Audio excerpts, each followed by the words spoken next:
Buongiorno, ben ritrovati e buon giovedì 13 ottobre. In primo piano oggi la cronaca, perché c'è stato un gravissimo fatto di sangue a Treviso e precisamente in località Fiera. Una persona è stata uccisa, ci racconta tutto il nostro Christian Arboit che si trova sul posto. Christian, buongiorno.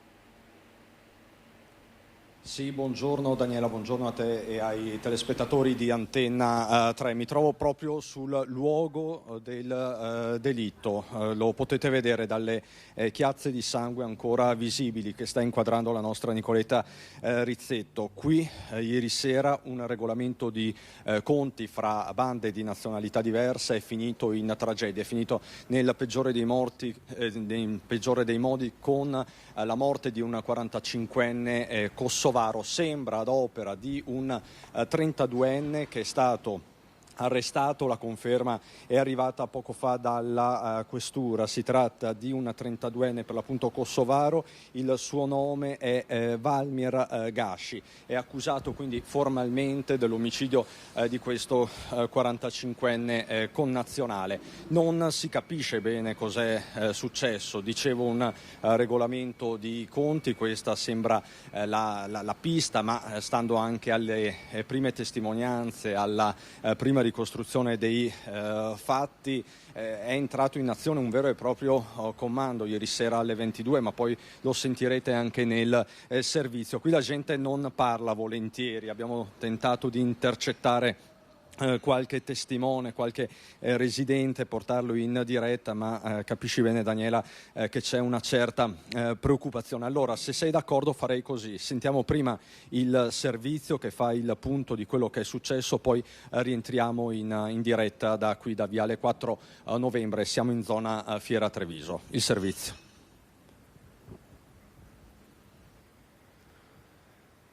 È di un morto e 6 feriti il tragico bilancio di una notte di sangue e violenza, per certi versi inedita, in Viale 4 Novembre a Treviso. Sono le 22 quando all'esterno del bar La Musa scoppia una rissa tra due gruppi rivali di nazionalità macedone e kosovara. Spinte, pugni, bastonate, sono circa una ventina gli uomini coinvolti finché non spunta un coltello. Un 45enne kosovaro viene colpito fatalmente all'addome, muore in pochi istanti. La tensione è altissima, gli stessi titolari del bar di origini cinesi si barricano con alcuni clienti nel locale. Scatta l'allarme, da qui l'arrivo immediato delle forze dell'ordine, squadra mobile, carabinieri, polizia locale, su M118, tutti arrivano a sirene spiegate. È la fuga. A terra, oltre al kosovaro morto, ci sono altri 6 uomini feriti, 4 vengono portati al pronto soccorso di Treviso, 2 a Oderzo, gli altri scappano, qualcuno cerca di nascondersi negli androni e nei cortili privati dei condomini della zona. Le indagini sono subito affidate alla squadra mobile guidata da Immacolata Benvenuto, sul posto anche la polizia scientifica per circoscrivere il luogo del delitto. Secondo le prime ricostruzioni si tratterebbe di una sorta di regolamento di conti tra due gruppi rivali, forse per ragioni di lavoro. Il gruppo che ha innescato la rissa sarebbe arrivato in auto e ha subito puntato il gruppo rivale, insomma un vero e proprio commando. I rilievi sono continuati per tutta la notte, partendo dal coltello e dai bastoni abbandonati a pochi metri di distanza dal luogo dell'omicidio. Diverse le persone fermate e portate in questura. Il principale indiziato per l'omicidio sarebbe stato trovato nella sua abitazione dopo qualche ora, sarebbe già coinvolto in un'inchiesta per omicidio stradale. Il quadro è in evoluzione, si stanno acquisendo anche le immagini delle telecamere della zona. Nel corso della notte è arrivato anche il sindaco Mario Conte. A questi episodi la città di Treviso non è abituata e non ha alcuna intenzione di abituarsi, quindi chiederò un appuntamento per fare il punto con il prefetto e questore per far luce su quanto è successo e soprattutto per continuare a lavorare, perché episodi come questo noi non vogliamo più vederne. Dei 6 feriti, 5 sono già stati dimessi, il sesto sta completando degli esami, poi sarà dimesso a sua volta. Per tutti la prognosi è tra i 15 e i 30 giorni.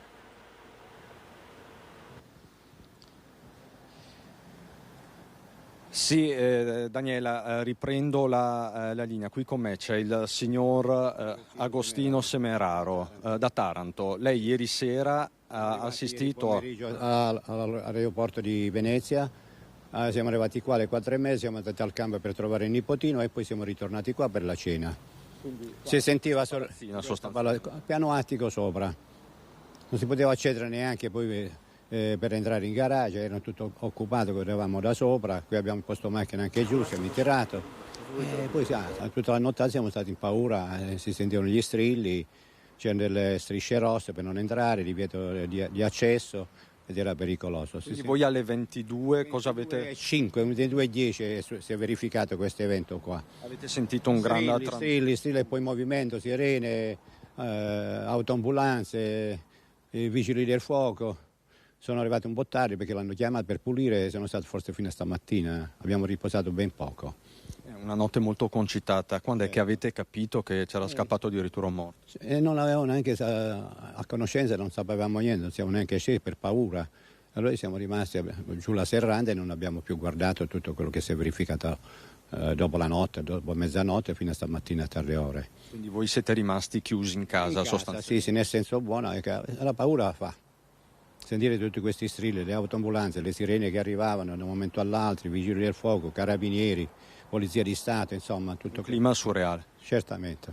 Signora, mi conferma, preferisce di no, insomma, non vuole parlare da signora, ma comunque, insomma, scene inedite, lei conosce questa zona perché viene spesso da 10 anni, sì, mia figlia da 10 anni che sta qui, mio genero è il notaio, Paolo Rosati, c'è lo studio Oderzo, c'è un altro qui, la strada, come si chiama questa strada? Non me la ricordo, qua subito a sinistra, sempre qua in zona, e l'altro c'è la Oderzo. Conosce Treviso come una città sicura, insomma è rimasto un po'... Tranquillo, sempre, tranquillo, chi poteva mai immaginare succedere qua? Poi posto anche tranquillo dove sta questa la signora, i cinesi che ci sono qui, anche l'altra precedente che stava, sempre tranquillo. Grazie signor Agostino, grazie davvero, grazie signora. Che cos'è questo? Antena 3, grazie, gentilissimo. Vedi Daniela, sono stati momenti davvero concitati, una notte per certi versi drammatica e inedita, come ho detto prima anche nel servizio, perché una violenza di questo genere non si vedeva da tempo qui a Treviso. Cos'è successo poi ieri sera? Così vi mostro.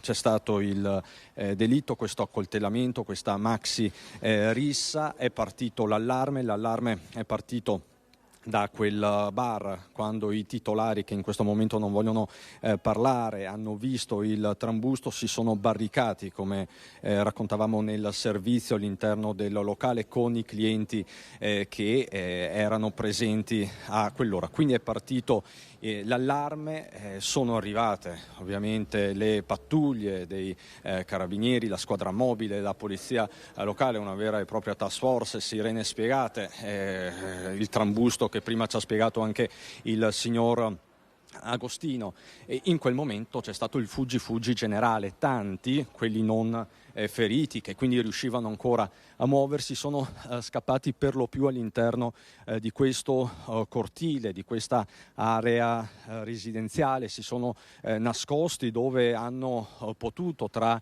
i cespugli, negli androni. Quindi immagina la scena, Nicoletta, ti ringrazio. Quindi questa fuga, non sappiamo ancora il numero preciso di quanti siano stati esattamente i soggetti coinvolti, sembra una ventina. Quello che si sa è che 3-4 di loro sono arrivati pochi istanti prima l'esplosione della rissa con un'auto, hanno parcheggiato e si sono diretti immediatamente verso la vittima e i connazionali che si trovavano con lui, e da lì appunto è sorta subito, è esplosa questa rabbia. Quindi probabilmente questo agguato era premeditato.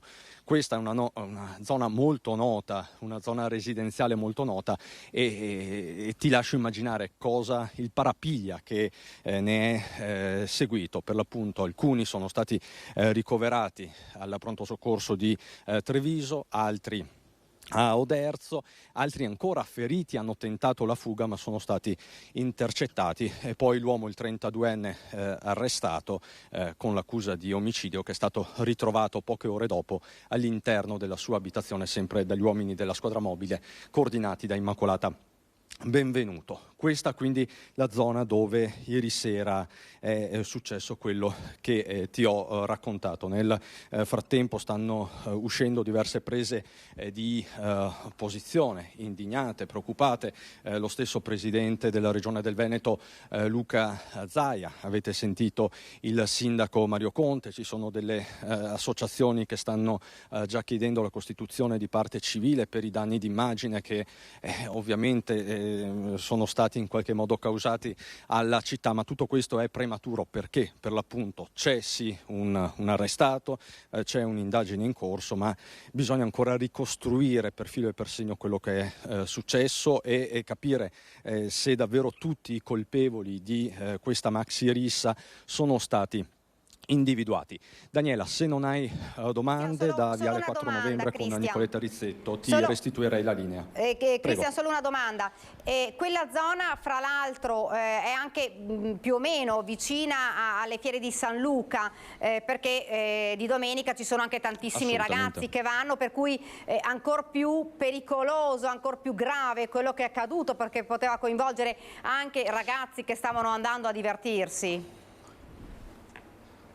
Ma assolutamente, e poi appunto vedi è una zona residenziale molto tranquilla. Prima ho parlato con alcuni ragazzi che sono venuti qui a mangiare, che operai e quant'altro, dicono ma solitamente questa è una zona tranquilla, come vedi è anche una zona residenziale di un certo livello, quindi questo ovviamente preoccupa. A quanto pare buona parte di questi ragazzi non era nota, gli stessi titolari del bar non li hanno riconosciuti, ma ti aggiungo un tassello, Daniela, probabilmente i fatti sono scollegati, ma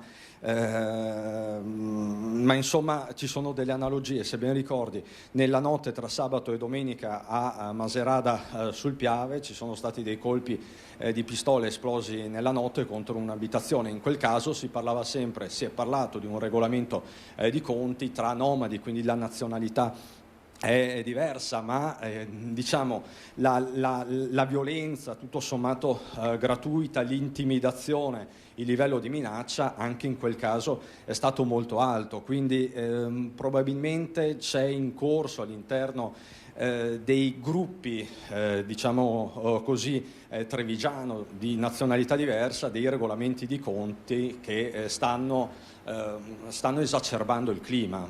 Questo forse lo possiamo dire con una certa chiarezza e franchezza.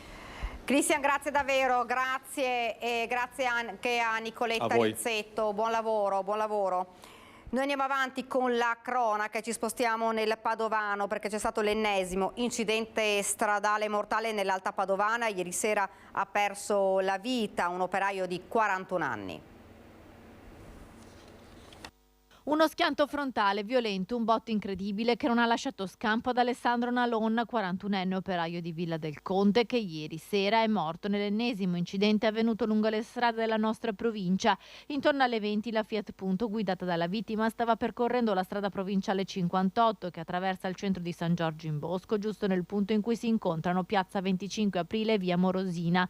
All'improvviso, per cause ancora in corso di accertamento, ha invaso la corsia opposta mentre stava sopraggiungendo un'altra auto guidata dal consigliere comunale e provinciale Fabio Miotti. L'impatto è stato violentissimo. Alessandro Nalon è parso fin da subito in condizioni disperate ed è deceduto tra le braccia dei soccorritori. Feriti, ma non in modo grave, l'amico che era in auto con lui e il consigliere provinciale Miotti, che era alla guida dell'altra auto coinvolta. Sul posto i vigili del fuoco, i carabinieri per i rilievi che dovranno stabilire l'esatta dinamica dell'incidente. Ed un altro incidente, questa volta nel Vicentino, frontale nella notte a Brogliano. I vigili del fuoco sono intervenuti per estrarre dalle lamiere 3 feriti, 2 sono gravi. Brogliano, scontro frontale nella notte. Sono le 11 di sera quando in via Generale Tomba 2 auto entrano in collisione. Una finisce rovesciata fuori strada. I vigili del fuoco piombano sul posto da Arzignano e mettono in sicurezza le 2 auto, estraendo i feriti che immediatamente vengono presi in cura dai medici e dagli infermieri del SUAM 118, intervenuti con 3 ambulanze e l'auto medica. I 3 feriti vengono stabilizzati e trasferiti in ospedale, 2 sono gravi, in codice rosso. La polizia locale devia il traffico ed esegue i rilievi dell'incidente. Le operazioni di soccorso dei pompieri terminano dopo 3 ore con il recupero delle auto da parte del soccorso stradale.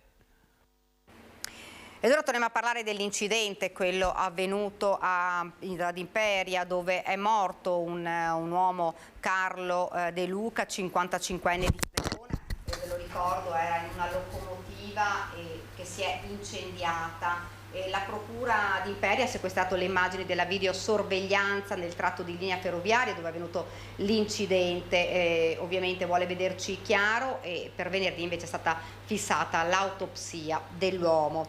Ed ora invece andiamo a Venezia, aggressioni in pieno centro in un negozio di alimentari all'angolo tra via Cappuccina e Viale Stazione. Un ladro sorpreso a rubare ha aggredito il marito della titolare nella colluttazione, l'uomo è stato ferito alla testa.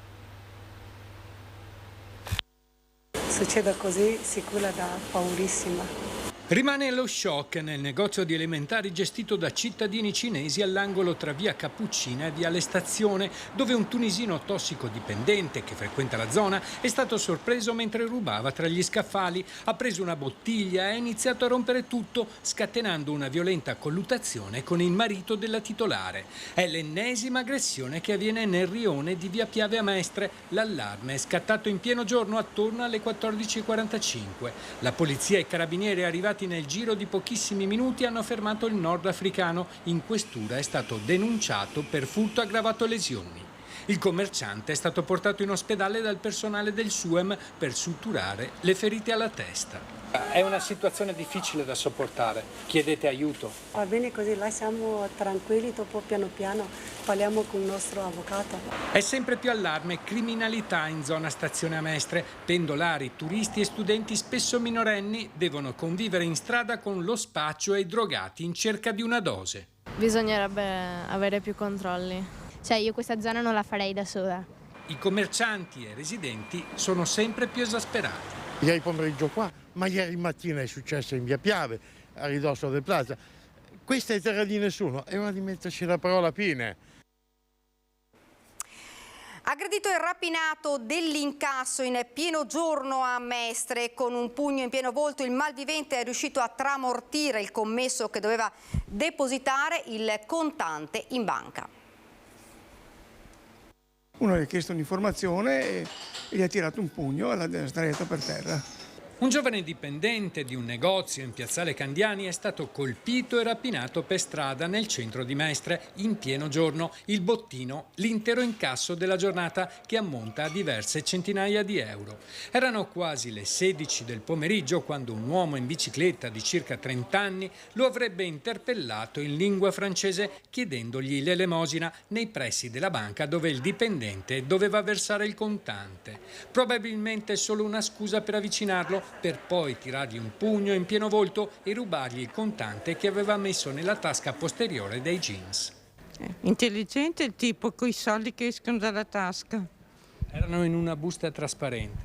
Bene, prendetemi. La polizia è intervenuta, ma il rapinatore ha fatto in tempo a dileguarsi. Rimane la paura per residenti e commercianti che da tempo prendono ogni precauzione per non farsi derubare. C'è da stare attenti. Altro che attenti. Infatti vedi, io cammino con il portafoglio davanti. Però cosa vuoi? Periferia ancora peggio. E non c'è niente da fare. Bisognerebbe tirare le orecchie, ormai non serve più. Dobbiamo prendere provvedimenti più solidi, più tenaci, perché questi ragazzi non li tieni più. La riforma della giustizia del 2012 è da riformare, lo chiede il Consiglio regionale che ha nel mirino la riapertura del Tribunale di Bassano. Riformare la riforma sui tribunali del 2012 per riaprire le sedi giudiziarie soppresse, compresa quella di Bassano. Lo chiede il Consiglio regionale del Veneto con una risoluzione che dà nuova linfa alla battaglia della Pedemontana per riavere il suo tribunale. Il Consiglio regionale, su mia proposta, ha approvato una mozione all'unanimità dove assieme ad altre 6 regioni d'Italia andiamo ad appoggiare quello che è un disegno di legge che è già stato analizzato nella passata legislatura, ma che quasi sicuramente continuerà il suo corso anche nella prossima, in quanto c'è l'idea in maniera bipartisan di rivedere la riforma fatta nel 2012 che ha visto anche la chiusura di importanti presidi giudiziari del nostro territorio, uno su tutti il Tribunale di Bassano. Certo, Bassano non riavrà il suo tribunale domattina, ma questo provvedimento è, come si suol dire, un piede nella porta, perché pare che il prossimo esecutivo sia disposto a rivedere quel che è stato fatto in passato. Con questo non vuol dire che domani mattina riaprirà il Tribunale di Bassano, magari, però ci teniamo le porte aperte nel caso in cui lo Stato, il governo intenda rivedere quella riforma fatta nel 2012 per fare delle opportune valutazioni come Regione del Veneto, assieme allo Stato, le categorie economiche e gli ordini professionali, su cosa fare del Tribunale di Bassano, dell'immobile che oggi abbiamo, perché ormai sono passati 10 anni e quell'immobile è chiuso, nonostante importanti investimenti da parte dello Stato. La riforma che ha falciato i tribunali ritenuti minori ha anche lasciato enormi buchi nell'assetto della giustizia, con notevoli ripercussioni tanto sui cittadini quanto sui professionisti. Era stata venduta come una riforma che doveva migliorare i tempi della giustizia e l'efficienza ovviamente della giustizia italiana, però ahimè abbiamo visto la chiusura di tante sedi giudiziarie e pochi risultati in termini di tempistica ed efficienza. Quindi ci auguriamo, visto che il territorio ha fatto una grande battaglia, che si possa riaprire una discussione facendo le opportune valutazioni. Ed ora invece parliamo di donazioni. Più volte nel corso dei nostri telegiornali abbiamo lanciato gli appelli per andare a donare sangue ma anche plasma. Cerchiamo di fare un po' il punto della situazione, anche di come è andata quest'estate. Lo facciamo assieme a Wanda Pradal, che è la Presidente dell'Avis regionale del Veneto. Buongiorno. Buongiorno a lei, buongiorno a tutti i telespettatori. Dunque, facciamo un po' un bilancio, un'estate dove sono stati lanciati più volte gli appelli, perché come ogni estate c'è bisogno, c'è più carenza di donazioni di sangue e di plasma. Com'è andata quest'estate? Ovviamente noi abbiamo fatto tanti appelli perché, come si sa bene, si arriva al mese estivo un po' stanchi dell'anno e poi col Covid e tutto quanto eravamo tutti molto stanchi. Gli appelli hanno comunque servito molto, i donatori hanno risposto. Ovviamente siamo andati un po' più con lentezza, però alla fine abbiamo accontentato tutte le richieste che ci sono state fatte anche in Veneto, eccetera. Ecco, in questo senso. Il mese di settembre mi sento di dire che abbiamo ripreso alla grande, nel senso che se valutiamo il settembre dell'anno precedente con quello di quest'anno abbiamo praticamente fatto un più 4% di donazioni tra sangue, plasma e piastrine, e questo va a merito a tutti i donatori che hanno una responsabilità nel momento in cui hanno scelto di fare questa attività del dono gratuito. Ecco Presidente, fra l'altro sono anche ricominciati ormai da tempo anche gli interventi chirurgici e questo è importante perché c'è ancora più bisogno di sangue e di plasma. Certamente, allora le attività fortunatamente hanno riniziato ad aprire anche le sale chirurgiche, perché c'è la necessità di curare non solo il Covid ma anche tutte quelle patologie che comunque sfortunatamente colpiscono ognuno di noi. E ovviamente il nostro messaggio è quello che i donatori continuino a fare questo dono perché è assolutamente importante. Ci sono delle zone in Italia che hanno un po' di carenza e dobbiamo comunque, il sangue va a tutti quanti i donatori, ammalati, scusi, e di conseguenza bisogna continuare in questa strada che abbiamo intrapreso. Chiaro è che il Covid, che non ci sta ancora salutando definitivamente, ci sta penalizzando i donatori, ma sta penalizzando anche i medici trasfusionisti, che qualsiasi medico, ma io faccio riferimento in questo momento ai medici trasfusionisti che già erano così in carenza e anche il Covid li sta penalizzando. Di conseguenza dobbiamo continuare a donare in questa maniera, Covid permettendo ovviamente. Ecco, nonostante il Covid abbia ripreso, con una curva che purtroppo ha ricominciato a crescere, però sono ricominciate anche tutte le attività dell'Avis, compresa proprio quella della formazione nelle scuole. Sì, allora le attività sono riprese con... scusate, sento un ritorno di voce. Allora, stanno riprendendo le attività assolutamente, i donatori, i presidenti, le varie comunali. Noi abbiamo praticamente 364 realtà Avis nel Veneto e hanno ripreso le attività. Ovviamente è stata ripresa anche quella sulla scuola. Se facciamo conto che a oggi abbiamo 405 interventi nei nostri istituti scolastici di tutto il Veneto, questo vuol dire che comunque la volontà dei nostri volontari, faccio un gioco di parole, però per dire che stanno veramente attivandosi per continuare questa nostra strada di percorso al fine che il dono non manchi. Vedo che anche gli istituti scolastici, gli insegnanti, i docenti stanno comunque chiedendo il nostro intervento in presenza durante le lezioni delle scuole, e questo ci fa ben sperare, perché comunque avremo dei cittadini attivi e responsabili di chi ha delle difficoltà. Ecco, lei lo stava accennando più volte, ci ha detto, insomma, bisogna coinvolgere i giovani perché sono, insomma, il nostro futuro, e a loro noi dobbiamo lanciare gli appelli. Sì, i giovani ovviamente mi sento di dire che non sono il futuro ma sono anche il presente, perché comunque si inizia a donare a 18 anni e ritengo che a 18 anni una persona sia ancora una giovane persona, di conseguenza è responsabile. Noi abbiamo una fascia d'età che è dei 18 ai 5 anni, in cui vediamo prevalentemente le donne cappeggiare in questa fascia d'età. Poi man mano che si va oltre abbiamo sua caratteristica che conosciamo tutti, vanno un po' diminuendo. Comunque i giovani sì, sono la nostra priorità. I giovani insieme con chi da tempo sta donando, perché l'esempio è fondamentale.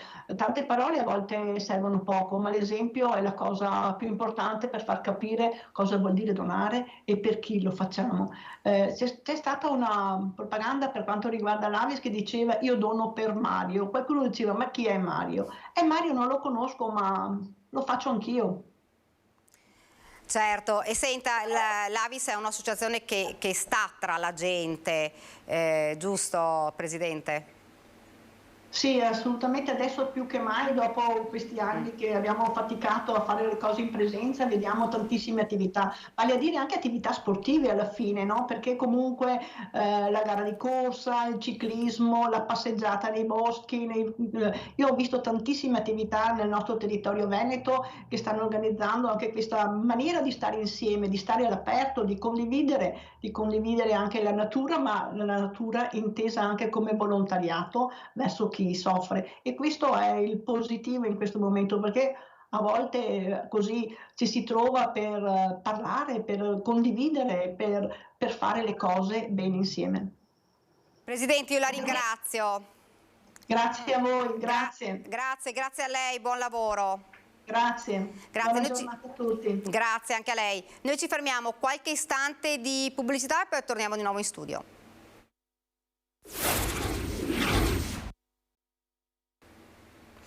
Siamo tornati nuovamente in studio ed ora trattiamo un argomento che purtroppo abbiamo trattato più volte nei nostri telegiornali. Dico purtroppo perché parliamo di codice rosso, ovvero di aggressioni nell'ambito familiare. Lo facciamo che ci ha raggiunto qua in studio, intanto lo ringraziamo, il tenente colonnello Marco Turrini, comandante del reparto operativo dei Carabinieri di Treviso. Grazie per essere qua con noi. Grazie a voi, buongiorno a lei e ai telespettatori. Dunque, comandante, parliamo di codice rosso, perché codice rosso noi siamo abituati magari con i femminicidi, le aggressioni ai danni delle donne. In realtà il codice rosso non è solo un'aggressione ai danni di una donna.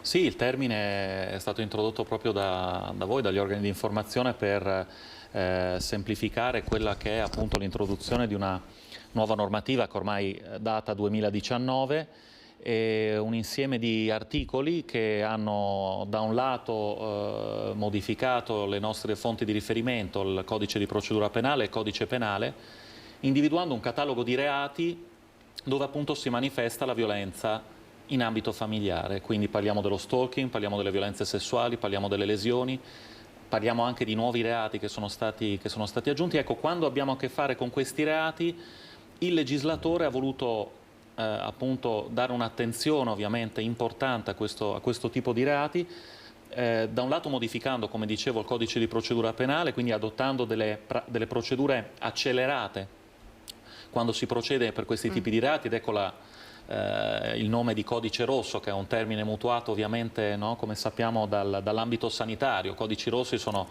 i feriti più gravi, quelli che hanno bisogno di cure immediate. Ecco, quindi il legislatore in qualche misura ha voluto accelerare queste procedure quando si procede per questi reati, e poi ha voluto introdurre delle aggravanti specifiche proprio per alcuni di questi reati, e quindi aumentare il valore afflittivo di questi. Quando scatta il codice rosso? Cioè non parliamo solo di magari una lite tra due familiari, ma quando scatta realmente?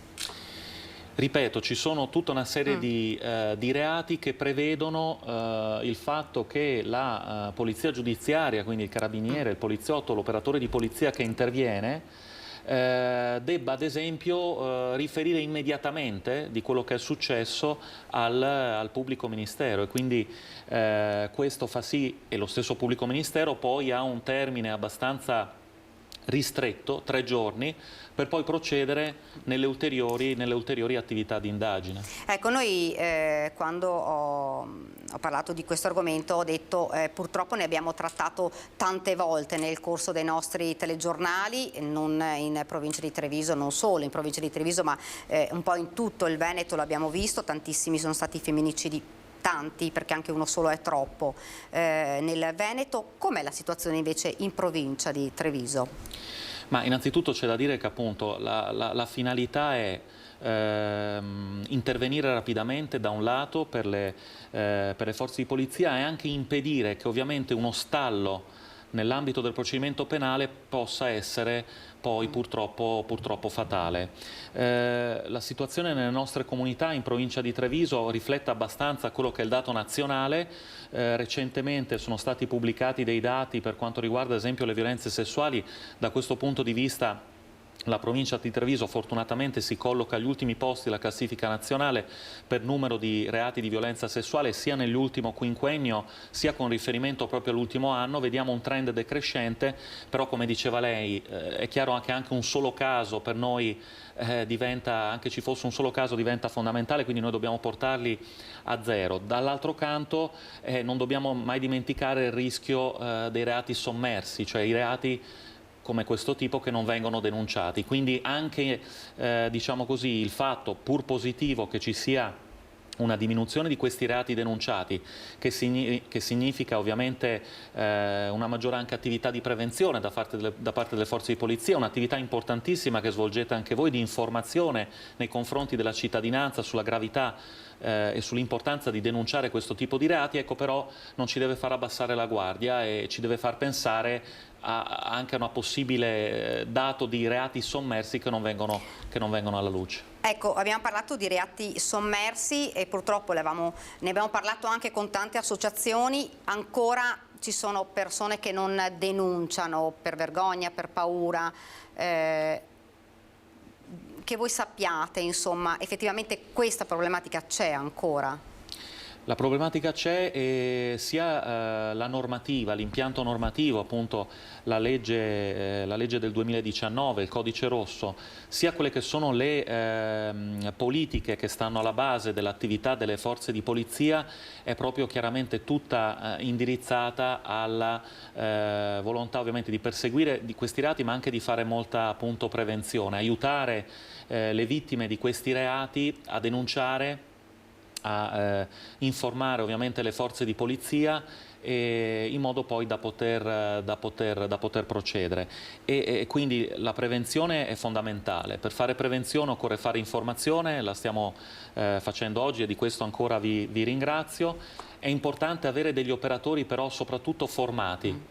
La stessa legge impone alle forze di polizia, ha imposto alle forze di polizia ovviamente di fare un'attività formativa sui propri operatori, perché ovviamente accostarsi a questo tipo di reati, a queste dinamiche non è semplice. Occorre veramente un quid in più E quindi è importante fare formazione. L'abbiamo fatta come Arma dei Carabinieri, la stiamo facendo a tutti i livelli e noi poi ci sentiamo particolarmente investiti da questo che è un onere, perché proprio per come siamo strutturati, la nostra capillarità, il fatto che abbiamo le nostre stazioni carabinieri proprio a diretto contatto con le nostre comunità è sicuramente un vantaggio, ci consente di arrivare prima anche su questo tipo di reati, su questo tipo di problematiche, però nello stesso tempo ci affida un compito che è assolutamente gravoso e che dobbiamo cercare di portare a termine nel migliore dei modi. Ecco, lei parlava della prevenzione e della formazione e degli operatori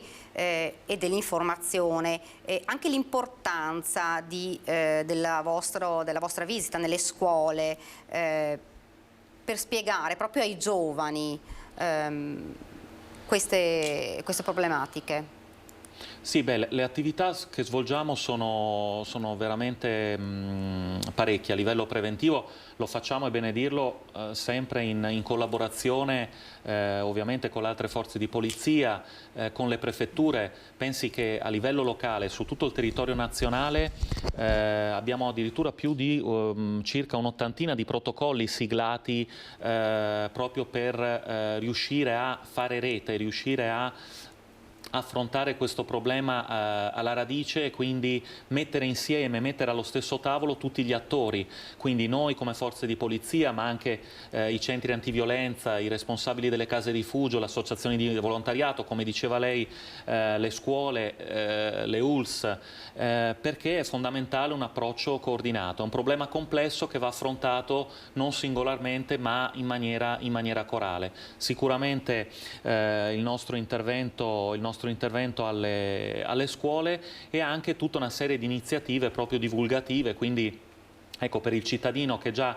entra in una stazione carabinieri molto spesso si trova di fronte il manifesto con il 112, il nostro numero di emergenza, il 1522 che è l'altro numero di pubblica utilità cui le vittime di maltrattamenti, di violenza si possono rivolgere.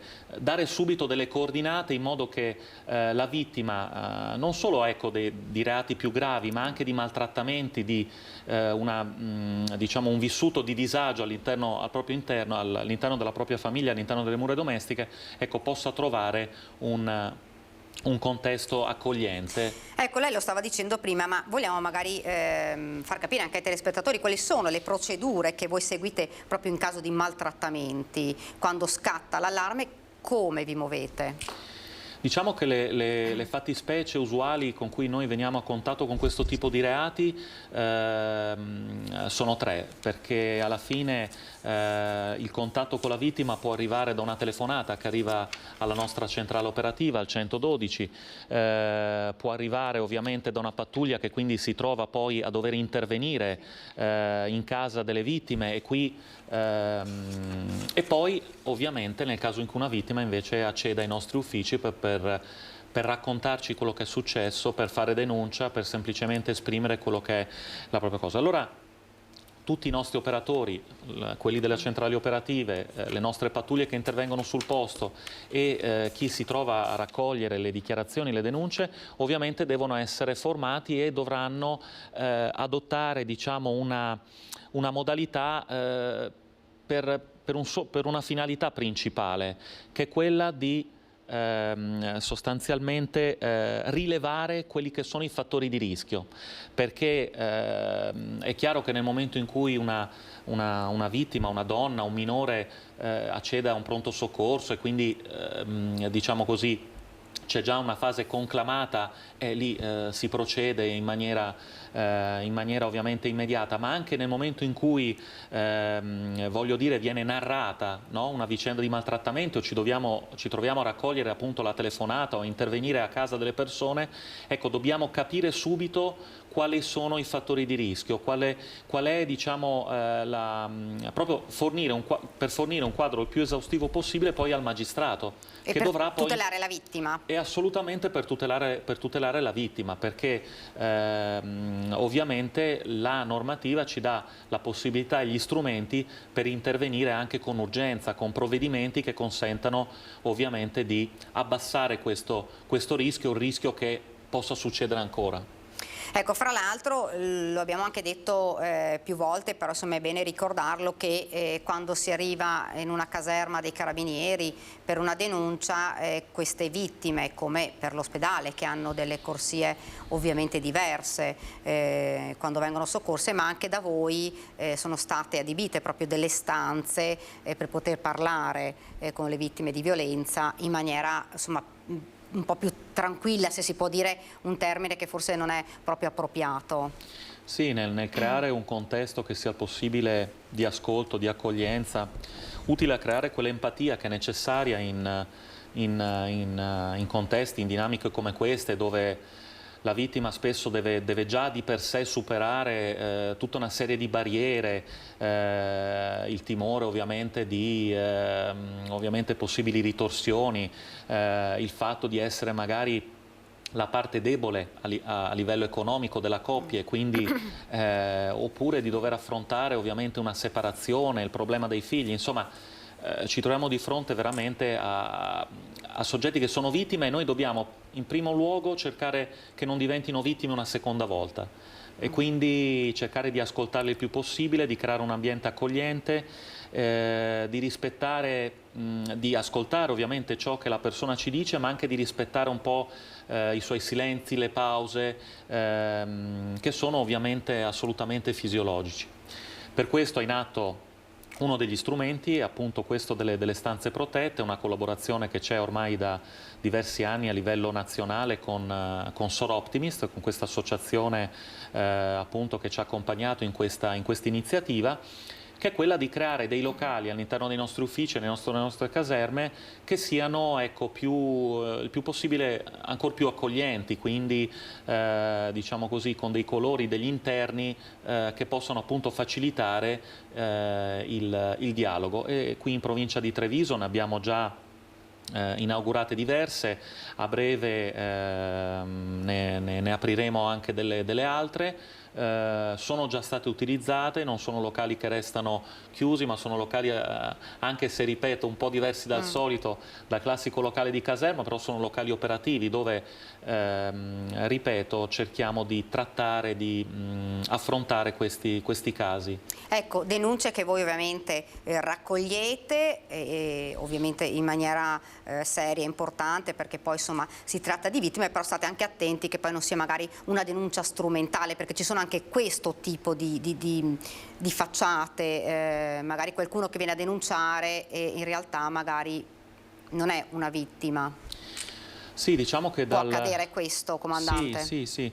Dall'esame così quotidiano, periodico, insomma anche dagli scambi che abbiamo anche con le procure, con l'autorità giudiziaria, ecco, da questo punto di vista è bene che anche i telespettatori sappiano che all'interno delle procure ci sono proprio dei pool, dei magistrati che si occupano specificamente di questo tipo di reati con i quali siamo in contatti. Ecco, e quindi da questo osservatorio, quello dell'autorità giudiziaria e quello delle forze di polizia, ricaviamo un'informazione importante, che sicuramente queste denunce poi arrivano sul tavolo del magistrato, però dobbiamo sempre stare attenti che non rimanga la denuncia fine a se stessa, ma che questa sia corroborata da una serie di elementi di riscontro e quindi anche dalle informazioni che noi raccogliamo da tante fonti utili, i servizi sociali, i vicini di casa della vittima, i parenti, eventuali ovviamente referti che possono provenire dagli ospedali, per cercare di fornire, come ho detto prima, un quadro che sia il più chiaro possibile, perché altrimenti queste denunce poi non dico che finiscono per essere lettera morta, ma non hanno quel sostegno che poi, quel supporto che poi ci consentono di arrivare a processo. E in questo contesto ovviamente dobbiamo analizzare anche quelli che sono fatti, quali possono essere ad esempio il fatto che c'è una causa di separazione in atto, che possono comunque influenzare in un verso e nell'altro quella che è la denuncia della vittima. Quindi ecco perché occorre veramente avere operatori formati, operatori che sappiano che non abbiano pregiudizi di sorta, ma che sappiano leggere la situazione a 360 gradi. Ecco, Una volta che insomma viene purtroppo accertato il tutto, la vittima viene tutelata, deve essere tutelata, viene accompagnata dalle varie associazioni, anche da voi, nelle case, noi le chiamiamo le case protette, dove ovviamente non si possono conoscere gli indirizzi per motivi di sicurezza proprio della vittima. Ad esempio noi avevamo visto qualche giorno fa a Belluno, dicevano non abbiamo strutture per accogliere le vittime di violenza. Ecco, nella provincia di Treviso com'è invece la situazione? Allora, nella provincia di Treviso riusciamo innanzitutto ad avere col comune di Treviso e con i comuni del distretto riusciamo ad avere una situazione in tempo reale, proprio perché c'è un tavolo operativo che poi ovviamente per il quale c'è anche un coordinamento ovviamente della prefettura di Treviso, dove in tempo reale abbiamo l'aggiornamento anche sui dati della disponibilità di queste case rifugio.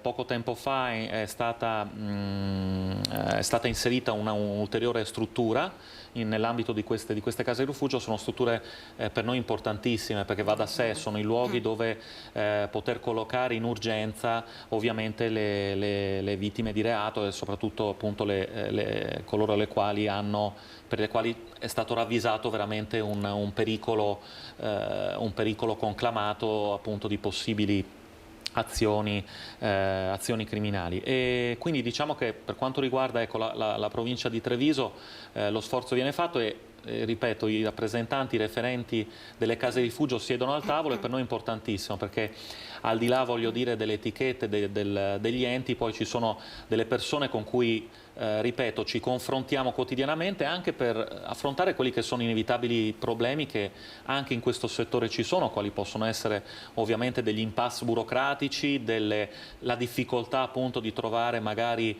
un luogo di collocamento, perché il maresciallo della stazione Carabinieri magari si trova a dover affrontare questo problema il sabato sera o la domenica, no? Quindi in giornate magari particolarmente magari complicate proprio in tema di apertura degli uffici e quant'altro. Ecco, quindi il fatto di sedere tutti a un tavolo consente veramente di risparmiare su quei tempi e di agire tempestivamente, perché purtroppo la cronaca ogni tanto ci dà dimostrazione come spesso purtroppo si arrivi troppo tardi. Noi dobbiamo cercare assolutamente di abbassare questa tempistica. L'ha fatto questa normativa del 2019, cerchiamo di farlo anche noi quotidianamente, insomma, con il nostro operato di forze di polizia. Ecco, comandante, noi siamo abituati di solito a dare i consigli, soprattutto quando abbiamo il piacere e l'onore di avere voi qua, perché più di voi proprio alle vittime, alle persone che magari in questo momento ci stanno guardando e che magari hanno qualche timore nel denunciare o nel rivolgersi a qualcuno per chiedere aiuto. Ecco, magari un consiglio da parte proprio dell'Arma. Beh, il consiglio è quello di approcciare, di avvicinare noi carabinieri, ma anche le altre forze di polizia senza remore. Voglio anche dire che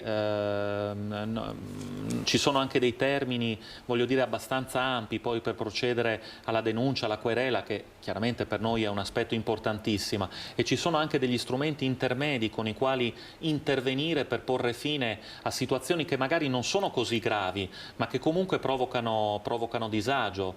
Ne cito uno fra tutti, l'ammonimento del questore, che è una sorta di warning, di avvertimento, no? Che viene dato a chi si renda responsabile di atti e azioni che siano appunto di molestia, così persecutorie nei confronti di un parente, nei confronti del proprio coniuge. Quindi l'importante, dico, è iniziare un percorso di avvicinamento, e sicuramente, ecco, posso dire dal mio osservatorio, che è un osservatorio privilegiato di 40 stazioni carabinieri operanti sul territorio della provincia di Treviso, insomma, abbiamo degli operatori formati, pronti ad ascoltare e pronti appunto a supportare le persone in difficoltà, le donne, i minori che vivono queste situazioni di disagio. Comandante, io le chiedo soltanto di attendere perché l'ho vista sullo schermo la nostra Valentina Visentin che si trova a Padova e parliamo di carenza di alloggi per studenti e una nuova protesta degli universitari. Vedo che con te hai un ospite. Valentina, buongiorno, a te la linea. Sì, buongiorno Daniela, qui con me c'è Elisa Covolo del collettivo studentesco Spina perché questo pomeriggio ci sarà una nuova manifestazione di protesta degli studenti per denunciare ancora una volta la carenza di alloggi universitari ad una settimana di distanza dalla prima che era stata piuttosto scenografica, tanto che gli studenti avevano piantato alcune tende proprio davanti a Palazzo Bo. C'è stata una risposta della rettrice, 149 stanze e posti letto entro dicembre, questo non è sufficiente. Con questa protesta che cosa volete chiedere? Allora, con questa protesta in primo luogo chiediamo effettivamente che un incontro ci sia perché martedì scorso ci è stato promesso questo incontro con il sindaco, la rettrice e la prorettrice con delega alla didattica e di questo incontro non si è poi più non si è più saputo niente. Noi avevamo messo un termine di una settimana perché pensiamo che sia un problema urgente, sia strutturalmente urgente, ma anche perché ci sono moltissimi studenti e studentesse che hanno bisogno di avere soluzioni ora perché c'è una scadenza il 25 ottobre per consegnare questo contratto di 10 mesi di un appartamento che se appunto non si riesce a consegnare questo contratto entro il 25 ottobre non si potrà avere accesso alla borsa di studio o almeno non in modo completo e quindi questi studenti hanno bisogno di soluzioni tempestive soprattutto per quanto riguarda appunto queste scadenze che possono essere facilmente spostate. Sono circa 2000 gli studenti che hanno bisogno di un alloggio a fronte di circa 700 posti letto disponibili. Sì, e questo fa capire quanto ci sia stato anche un accrescimento di numeri di immatricolazione all'Università di Padova senza poi pensare a un piano sul piano cittadino, insomma, di ampliamento dei posti letti, perché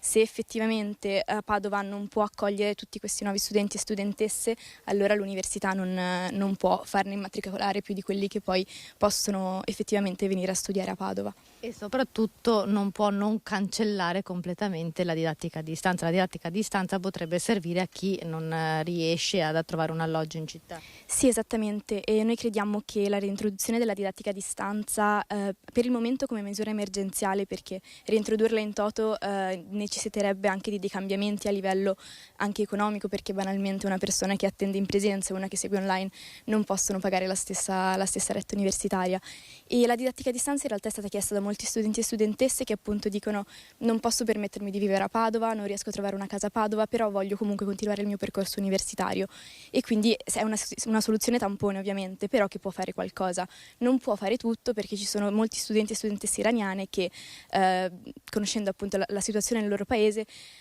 lì non possono in primis avere accesso a internet e quindi non potrebbero neanche seguire con la didattica a distanza, ma in secondo luogo ovviamente il regime che c'è ora in Iran non permetterebbe agli uomini di frequentare l'università in quanto c'è il servizio militare obbligatorio, e insomma per le donne sappiamo qual è la situazione, quindi sì. Ecco, quindi la mobilitazione questo pomeriggio di nuovo in centro, proprio davanti alla sede dell'università. L'obiettivo appunto degli studenti è quello di ottenere un incontro con la rettrice Daniela Mapelli. E da Padova è tutto. Daniela, ti restituisco la linea allo studio. Grazie davvero Valentina. Fra l'altro vi anticipo anche che intorno all'1 alle 10 ci sarà un collegamento da Roma, perché i ristoratori, l'associazione dei ristoratori veneti sono scesi in piazza, ne parleremo poco, insomma fra qualche minuto, proprio per protestare contro il caro bollette. Ne parliamo insieme poi con la Presidente che si collegherà con noi. Terminiamo però con il comandante. Stiamo parlando, le abbiamo detto, del codice rosso. Abbiamo avuto 2 anni di pandemia, 2 anni difficili che hanno sicuramente reso più difficile la situazione, quella che era già critica, le situazioni familiari. Si spera adesso che ci siano maggiori occasioni di incontro, adesso insomma che non possiamo dire che la pandemia è terminata perché purtroppo ancora il Covid c'è, però insomma non abbiamo più quei provvedimenti che costringevano le persone, perché si può dire così a volte, costringevano le persone a rimanere insomma insieme anche se magari la situazione in casa era difficile. Certo, si trattava di restrizioni assolutamente necessarie sotto il profilo sanitario, ma che sicuramente in diversi casi hanno costituito un'occasione perché questi conflitti appunto venissero acuiti in ambito familiare, in ambito domestico. Ecco, però contiamo che appunto con un affievolimento di quello che è l'aspetto pandemico si possa appunto ancora più incrementare queste occasioni di incontro nelle scuole, ci siano appunto iniziative pubbliche e che magari ecco, non siano solo iniziative simboliche, no, in occasioni particolari, ma ci sia proprio un impegno quotidiano. Io lo posso assicurare da parte dell'Arma dei Carabinieri, ma così è anche per le altre forze di polizia. Ripeto, la provincia di Treviso da questo punto di vista devo dire che sta attuando tutti quelli che sono gli strumenti che appunto occorrono in questi casi. Primo fra tutti è quello di fare rete, di mettersi insieme e così di affrontare assieme questa problematica complessa, ma che sicuramente va contrastata, va prevenuta e contrastata. Ecco, Comandante, un'ultima domanda prima di salutarla. L'abbiamo chiesto anche alla Presidente dell'Avis l'importanza di incontrare i giovani, l'importanza dei vostri incontri nelle scuole, perché dopo questi 2 anni difficili anche voi siete tornati all'interno delle scuole proprio per parlare con i ragazzi, quindi non parliamo solo ovviamente di codici rossi, ma un po' di tutti i reati.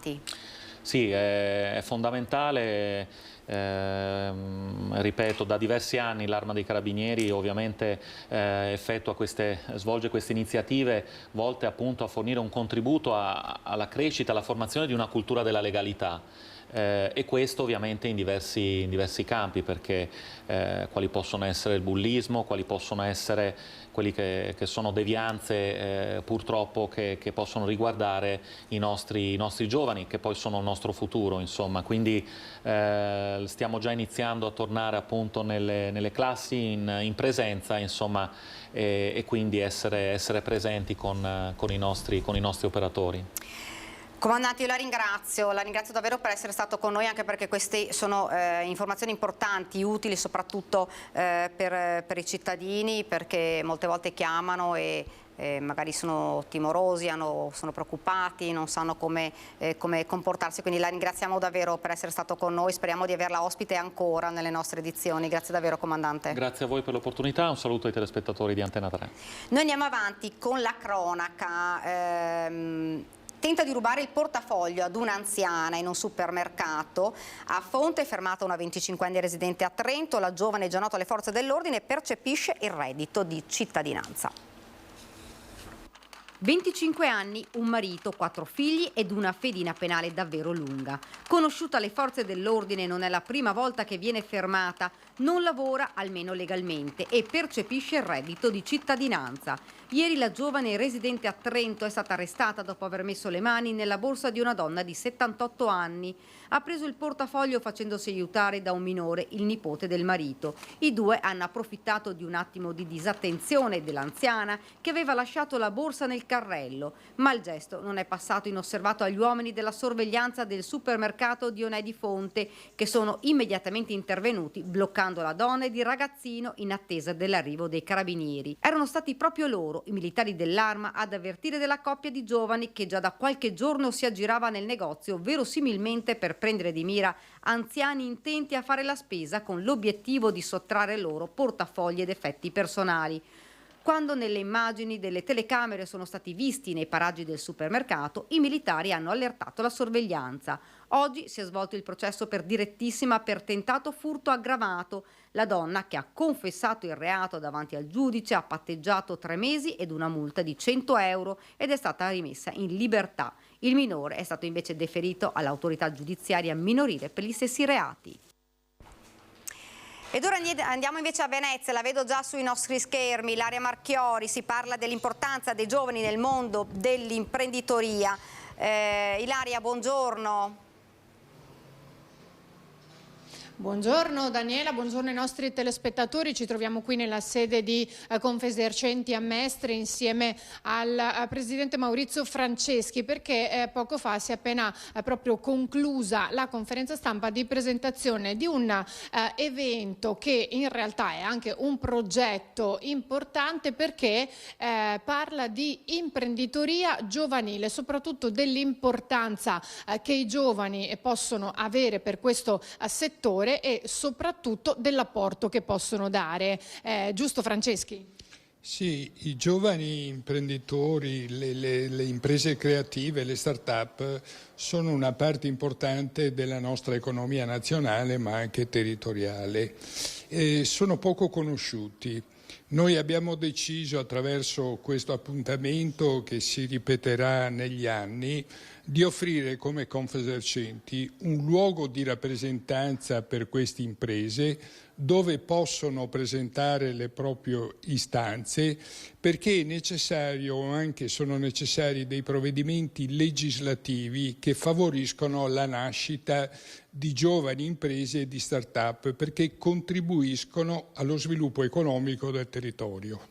Ecco, questo evento si svolgerà a Mestre e non è certo casuale, anzi si spera che proprio possa essere l'inizio di una lunga serie di eventi, di appuntamenti, in modo da poter dare a Mestre un'identità. Lei ha detto poco fa. Che cosa significa? Significa che Mestre ha bisogno di un'identità e l'identità che deve assumere è legata al presente e al futuro.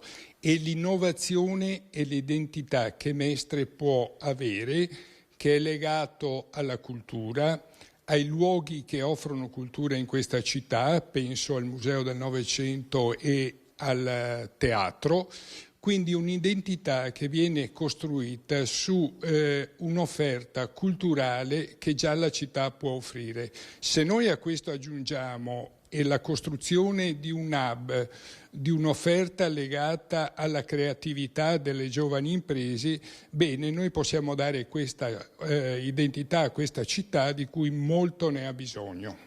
A questo evento ci saranno anche molti commercianti mestrini, che sono anche un po' il cuore pulsante della città, che purtroppo non stanno attraversando un buon momento. Già si erano dovuti rialzare dopo le difficoltà della pandemia, ora si trovano a fronteggiare anche loro le difficoltà determinate dal caro bollette, dalle cifre spropositate ed esorbitanti che stanno già arrivando e dunque in difficoltà. Qual è la prospettiva per i prossimi mesi? Rischiamo la chiusura di molte attività commerciali, oltre che delle imprese in generale. È necessario che il governo intervenga immediatamente riducendo il costo dell'energia, perché altrimenti le imprese non ce la fanno. Ecco, già qualcuno, ad esempio titolari di bar, hanno deciso di chiudere, se non definitivamente, ma in determinati orari, in determinate giornate. Questo è già un segnale forte, senza contare che abbiamo anche visto qualche tempo fa anche una protesta simbolica dello stralcio delle bollette che c'è stata proprio in piazza Ferretto a Mestre. Guardi, io credo poco alle manifestazioni, di questo tipo, perché difficilmente producono effetti. Ritengo sia molto più importante interloquire con il governo, il prossimo governo, perché assuma immediatamente dei provvedimenti che riducano il costo dell'energia per le imprese. I segnali che stiamo ricevendo sono segnali preoccupanti, per cui se non si interviene rischiamo davvero una desertificazione ulteriore delle nostre città. Secondo lei un intervento immediato del governo è fattibile? È fattibile, perché bisogna mettere sul tavolo molte risorse, molti miliardi di euro. Qui ovviamente sarebbe opportuno una concertazione con l'Europa, e però la cosa che bisogna fare è ridurre il costo dell'energia. Non ci sono altre alternative, cioè o si riduce il costo delle bollette, altrimenti vedremo molte aziende che chiuderanno. La sua sensazione qual è? Io confido che il nuovo governo sia in una continuità con il governo Draghi e siccome sono certo che la responsabilità del nuovo governo sarà soprattutto legata a un intervento immediato per ridurre il caro bollette, perché ne va la sostenibilità delle imprese, ma anche per evitare problemi di ordine sociale in questo Paese, io sono convinto che ci sarà un intervento che potrà dare una speranza e un futuro alle nostre imprese. Grazie Francesco, questo è quello che naturalmente si augurano tutti i commercianti ma anche tutte le famiglie e ovviamente le parti coinvolte di tutto il Paese. Se non ci sono altre domande qui da Mestre io restituisco la linea allo studio. Grazie davvero Ilaria, grazie anche al tuo ospite. Noi andiamo avanti, ci colleghiamo, l'avevo vista, eccola qui, la vedo già sullo schermo, Alessia Brescia, la Presidente Associazioni Ristoratori Veneto, buongiorno. Buongiorno a tutti, grazie. Buongiorno, lei oggi non è qua nel Veneto, oggi è a Roma, ci dice per quale motivo? Sì, allora oggi sono a Roma perché fortunatamente siamo stati in parte ascoltati, abbiamo avuto degli incontri stamattina importanti per portare le nostre proposte di facile applicazione al governo, ma sono qui soprattutto per dare supporto a chi scenderà a breve in piazza, quindi non solo imprese ma anche famiglie e cittadini comuni che sono ovviamente schiacciati da questa situazione che sta portando veramente alla disperazione tantissime famiglie oltre che aziende. Ne abbiamo sentito anche prima, lo abbiamo ripetuto per più volte, insomma nei nostri telegiornali la situazione è drammatica perché molti stanno chiudendo, molti hanno già chiuso, addirittura persone, insomma ristoratori che stanno chiedendo di ridurre gli orari di lavoro. È una situazione drammatica quasi più della pandemia. Allora, noi abbiamo purtroppo fatto delle previsioni già l'anno scorso, comunicato stampa, nel quale dicevamo che a breve ci sarà stato lo tsunami e lo tsunami sta arrivando, è arrivato e purtroppo seguirà ancora per qualche tempo. E abbiamo provato ad aprire l'ombrello, questo parlo per la nostra associazione, con i nostri associati, facendo una promozione con l'Enel e bloccando il prezzo a 13 centesimi fino al 2024 e finora questa situazione sta mantenendo. Però ci siamo comunque prodigati per le problematiche del comparto in sé, ma anche dei dipendenti e delle famiglie che hanno ovviamente casa. E allora la situazione è drammatica e tantissime persone stanno cercando di, tra virgolette, reinventarsi nuovamente, oltre tutto quello che già abbiamo dovuto fare negli anni passati, non solo chiudendo in settimana, provando ad aprire solo nel weekend. Perché? Per il semplice motivo che tutta questa situazione sarà un'onda d'urto, no? Sulle famiglie, quindi si ridurrà la spesa pro capite e di conseguenza le persone dovranno scegliere se o pagare per esempio lo sport ai figli, la scuola o insomma le cose più necessarie oppure entrare in un ristorante e andare a mangiarsi la pizza. Quindi indipendentemente dalla pandemia o meno saremo comunque vuoti, avremo i locali vuoti per cause di forza maggiore. Ovviamente il governo è tenuto a darci una mano forte, reale questa volta, no? Perché abbiamo delle bollette, addirittura ci sono colleghi che hanno bollette del triplo, del quadruplo. E quindi capite che è impossibile alzare la serranda, rinunciamo, chiudiamo e eventualmente proviamo a stare aperti solo nel weekend. Sono realtà che sono su tutto il Veneto, anche quelli di Chioggia, i miei associati di Chioggia, Sottomarina, Padova, e sono realtà purtroppo drammatiche ma sono vere. Ecco, Presidente, parlava delle richieste al governo, soluzioni che devono essere immediate perché non c'è più tempo purtroppo da perdere.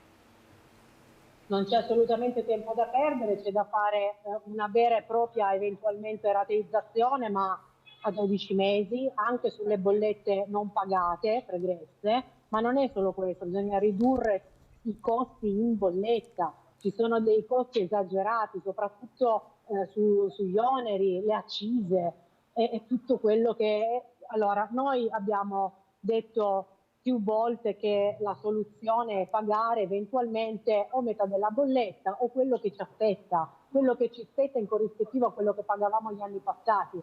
Non è pensabile per un locale che ha 50 posti a sedere pagare una volta 2.000 euro, l'anno scorso 2021 e quest'anno 2022 addirittura 8.000 o 10.000 euro. Questo significa non poter aprire, cioè rinunciamo ad aprire. Allora il governo è stato sordo fino ad oggi, si spera che da oggi in poi non lo sia più, per il semplice motivo che la micro e piccola impresa è il polmone dell'Italia. Io ci tengo a dirlo perché lo diciamo da 3 anni, purtroppo siamo ripetitivi, ma è così, in 3 anni gli aiuti sono stati praticamente irrisori, briciole, e adesso però si deve intervenire, soprattutto perché noi a seguito abbiamo le famiglie. Noi sì, ok, siamo ristoratori, abbiamo anche delle famiglie a casa, i nostri dipendenti la stessa identica cosa e quindi siamo tutti collegati, Presidente, alle 2:30 scenderete in piazza?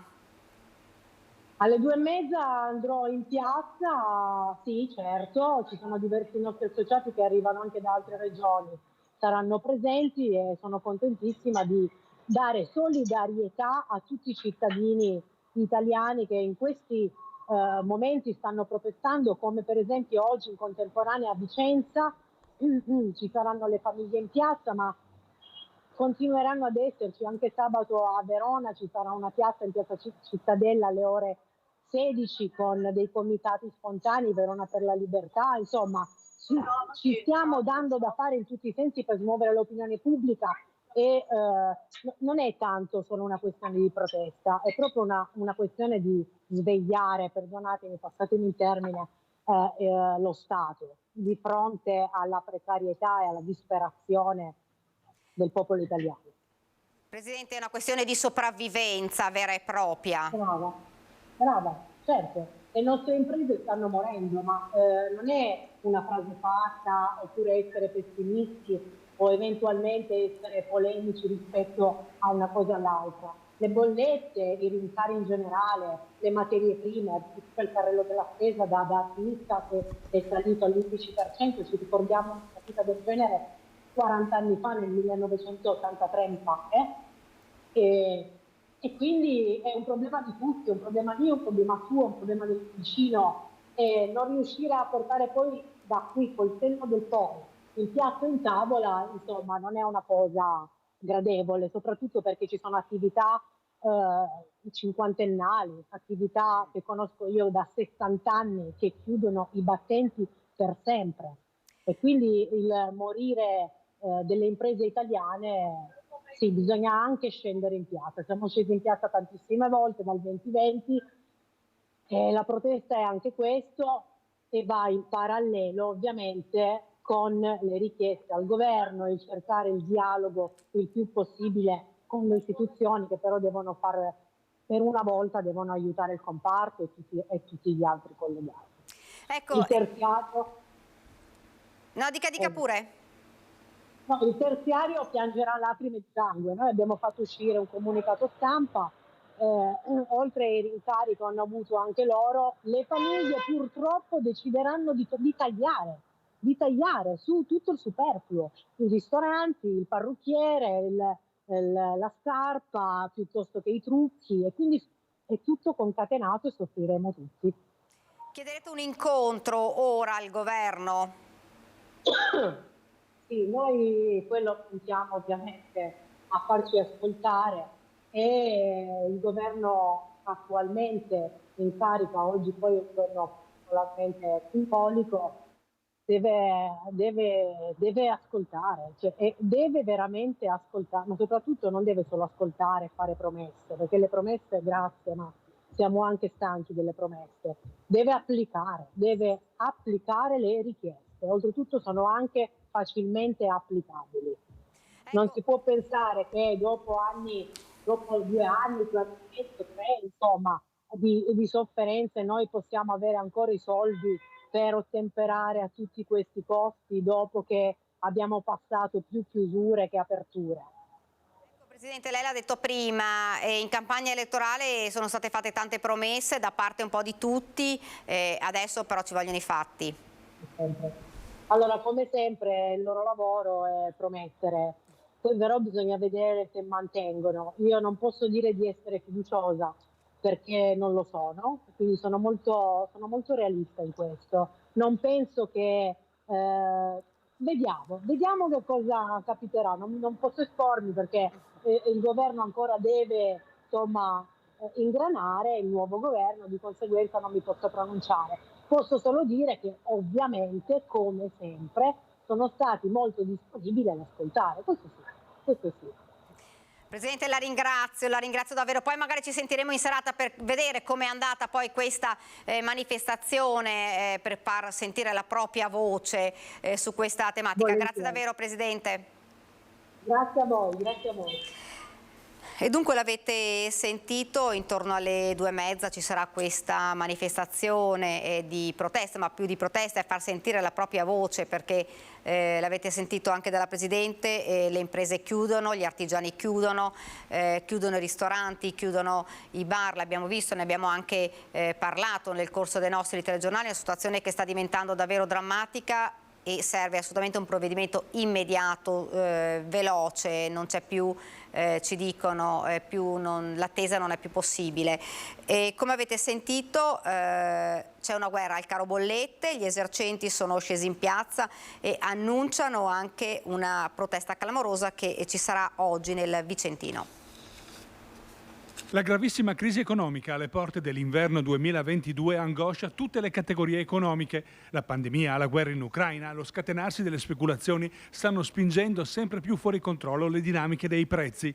Gli esercenti e i commercianti dicono basta e convocano domani in Piazza dei Signori a Vicenza 1 migliaio di iscritti, ma questa volta protagoniste sono le famiglie. Perché famiglie in piazza? Perché abbiamo avuto un riscontro, penso tutti, intanto del caro bollette e poi anche del caro vivere, perché non solo sono aumentate acqua, luce e gas, ma è aumentato anche andare a fare la spesa. Da lì tante persone mi hanno detto: ma perché non facciamo qualcosa? Perché non facciamo sentire la nostra voce invece di fare le solite pecore? Da lì ho detto: va bene, uniamoci, mettiamoci insieme, ci siano baristi, ci sono pensionati, ci sono famiglie, ci sono aziende. Una manifestazione in contemporanea anche a Roma. Obiettivo? Sollecitare un intervento immediato e diretto del governo che sta incassando ingenti plusvalenze. Tante aziende andranno ad aprire fuori dall'Europa, perché noi che giriamo un po' le aziende che ci contattano, ci dicono addirittura questo. Chi in America, chi in Texas, chi in Australia, cioè fuori proprio dall'Unione Europea. Perciò il slogan di bandiere bianche e famiglie in piazza è: falliamo noi, fallirete anche voi. Protesta che sarà in corso proprio oggi ed ora sentiamo le voci dei protagonisti della protesta, delle famiglie in piazza. Siamo tutti a rischio fallimento, è l'urlo di dolore degli esercenti. È una cosa molto importante questa manifestazione proprio per le famiglie, perché da qua si vede già un calo di vendite generalizzato in tutti i negozi, non solo nel nostro ma in qualsiasi parte. Passiamo a comprare la roba essenziale e attività come bar, ristoranti e gelaterie non rischiano di andare in fallimento, perché la famiglia non fa più quella spesa in più da dire vabbè, posso permettermi anche un gelato, un caffè, una colazione.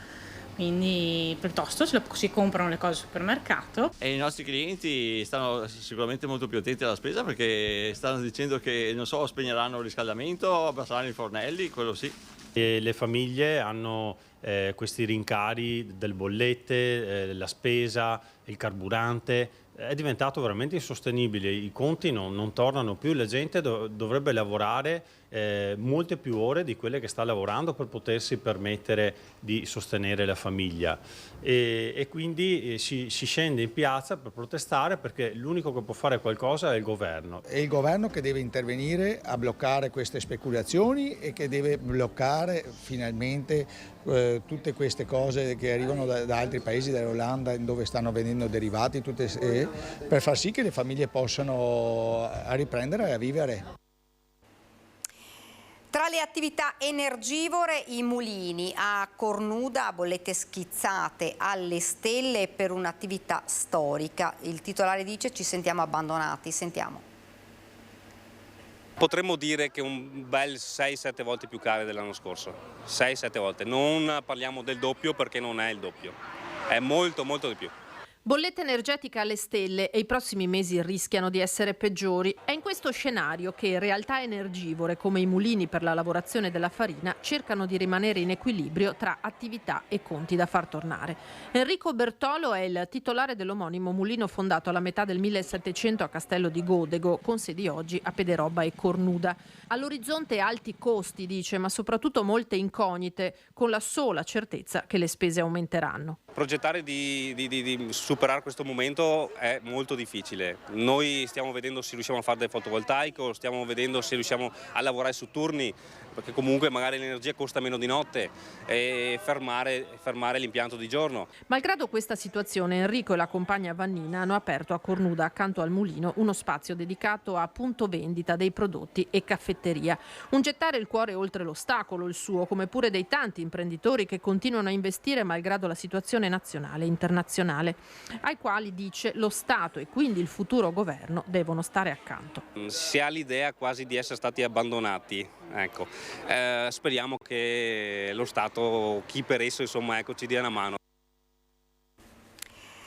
Baristi e ristoratori padovani si appellano al Presidente della Repubblica Sergio Mattarella. La tempesta perfetta creata dal caro energia e l'aumento del costo delle materie prime rischia di far chiudere molte attività.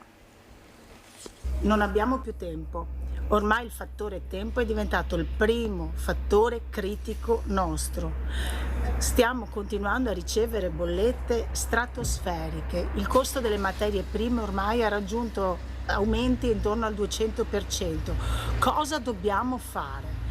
Ormai non abbiamo neanche un interlocutore, ecco perché abbiamo deciso di chiedere un incontro al primo cittadino d'Italia, l'unico punto di riferimento in questo momento in mezzo a questo marasma. I baristi e ristoratori padovani chiedono un incontro al Presidente della Repubblica Sergio Mattarella. Non c'è più tempo, dicono, il prezzo delle materie prime e il caro energia rischiano di schiacciare le imprese.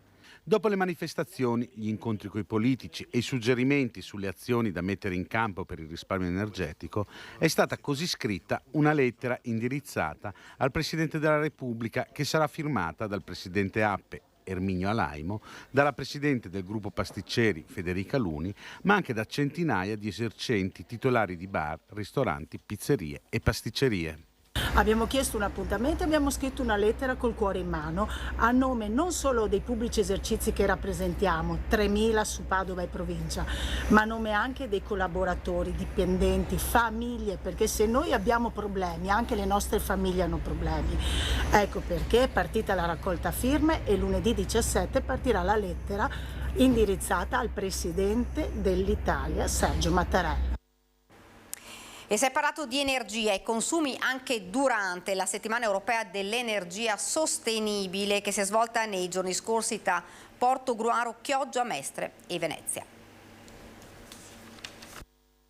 Si è conclusa la 3 giorni di dibattiti e confronti fra Portogruaro, Chioggia, Mestre e Venezia nell'ambito della settimana europea dell'energia sostenibile, volta a sensibilizzare cittadini, istituzioni, imprenditori e associazioni sui temi della produzione e dell'uso intelligente dell'energia, in particolare in questo momento delicato. Noi cerchiamo appunto di far conoscere al maggior numero di cittadini le buone pratiche per una energia sostenibile e per un'economia circolare, ecco, perché si può anche rigenerare quello che magari si pensa di buttare via e poi può avere una seconda vita e può essere riutilizzata per creare anche energia. Insomma, ecco.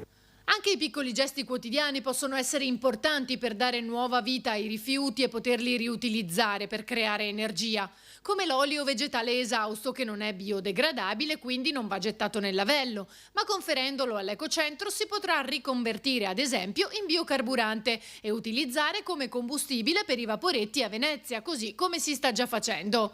Nel 2020 la produzione di energia da fonti rinnovabili in Veneto ha superato il target, attestandosi al 18,7%. La zona del Veneto orientale, è emerso nel corso della 3 giorni, è all'avanguardia sia per la raccolta dei rifiuti che per la produzione di energia da fonti rinnovabili. Ed ora la cronaca. La Guardia di Finanza di Verona ha eseguito un provvedimento di sequestro preventivo emesso dal GIP del Tribunale Scaligero su richiesta della locale Procura della Repubblica di beni per oltre 1,5 milioni di euro riconducibili ad un 44enne imprenditore veronese indagato insieme ad altre 9 persone per il delitto di sottrazione fraudolenta al pagamento delle imposte. I finanzieri hanno sequestrato vari immobili, tra cui una casa sul lago di Garda, numerose quote di società di capitali e 750.000 euro individuati presso varie banche. Ed è formalmente indagato per interruzione di servizio di pubblica utilità l'uomo che con il suo taxi si rifiutò di trasportare a Verona un disabile, presidente nazionale della Federazione delle Associazioni Paraplegici. L'episodio avvenne il 30 di settembre davanti alla stazione ferroviaria di Porta Nuova sotto una pioggia battente. La carrozzina era già stata caricata nel bagagliaio, ma il taxista fece scendere il disabile lasciandolo sotto le intemperie. L'iscrizione nel registro degli indagati è un atto dovuto, come conferma il procuratore Bruno Bruni, affidato poi la pratica al sostituto Stefano Aresu. Il fascicolo segue il rapporto sul caso fatto dalla Polizia Municipale che intervenne in quel momento. E cambiamo argomento e parliamo di campagna anti-influenzale. Parte tra poco meno di 2 settimane la campagna anti-influenzale nell'ULSS 3 Serenissima. In Veneto ci saranno 2 nuovi tipi di vaccino.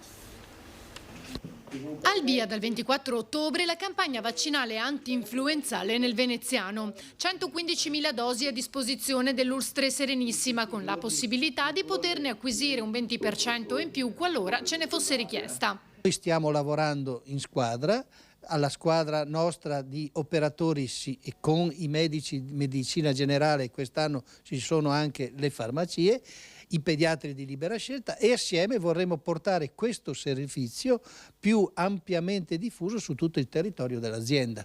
I cittadini, come già sperimentato durante la pandemia, potranno ricevere il vaccino anche nelle farmacie. Sono coinvolte circa 50 farmacie delle circa 200 che abbiamo nel nostro territorio, che hanno dato la loro disponibilità in base, come dicevo prima, a un protocollo nazionale di collaborazione. I pazienti potranno rivolgersi appunto presso le farmacie, oltre che presso gli studi di medicina generale e anche presso i nostri hub, dove verranno fatte comunque anche delle vaccinazioni anti-influenzali. La novità è che in Veneto saranno testati 2 nuovi tipi di vaccino, uno nasale a formulazione spray che si sperimenterà con i pediatri nei pazienti più piccoli e un vaccino ad alto dosaggio che verrà invece sperimentato nelle RSA e nei soggetti più fragili. Si tratta di una formulazione con 60 microgrammi di principio attivo che negli Stati Uniti si utilizza già da tempo. Ed ora i nuovi casi Covid registrati in Veneto nelle ultime 24 ore sono 5.939 per un totale che raggiunge quota 2.346.962. Il bollettino regionale segnala anche 9 vittime, il totale sale quindi a 15.557. Gli attuali positivi risultano in aumento per un totale di 66.632 casi. Cala il dato ospedaliero con 901 ricoveri in area medica con un meno 18, mentre sono pressoché costanti a 43 più 1 i pazienti in terapia intensiva. Ed ora ci fermiamo, guardiamo insieme come sarà il tempo nelle prossime ore, poi una piccola pausa pubblicitaria e torniamo in studio.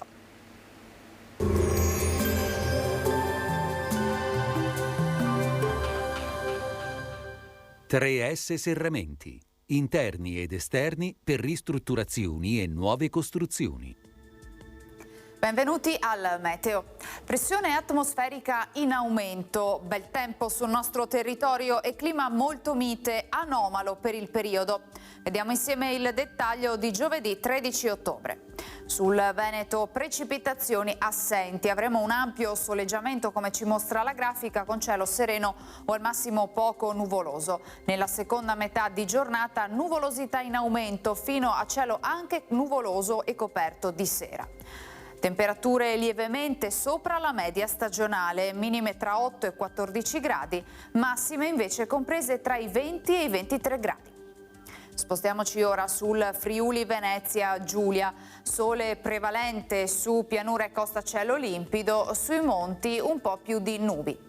Temperature minime sui 10-15 gradi, massime intorno ai 21-23 gradi. Infine diamo uno sguardo al Trentino Alto Adige. La giornata inizierà con locali formazioni di nubi basse e nebbie, ma in rapido dissolvimento, con più sole a seguire. Temperature minime intorno agli 8-9 gradi, massime sui 23 gradi all'incirca. Dal meteo per ora è tutto, vi auguro un buon proseguimento in nostra compagnia.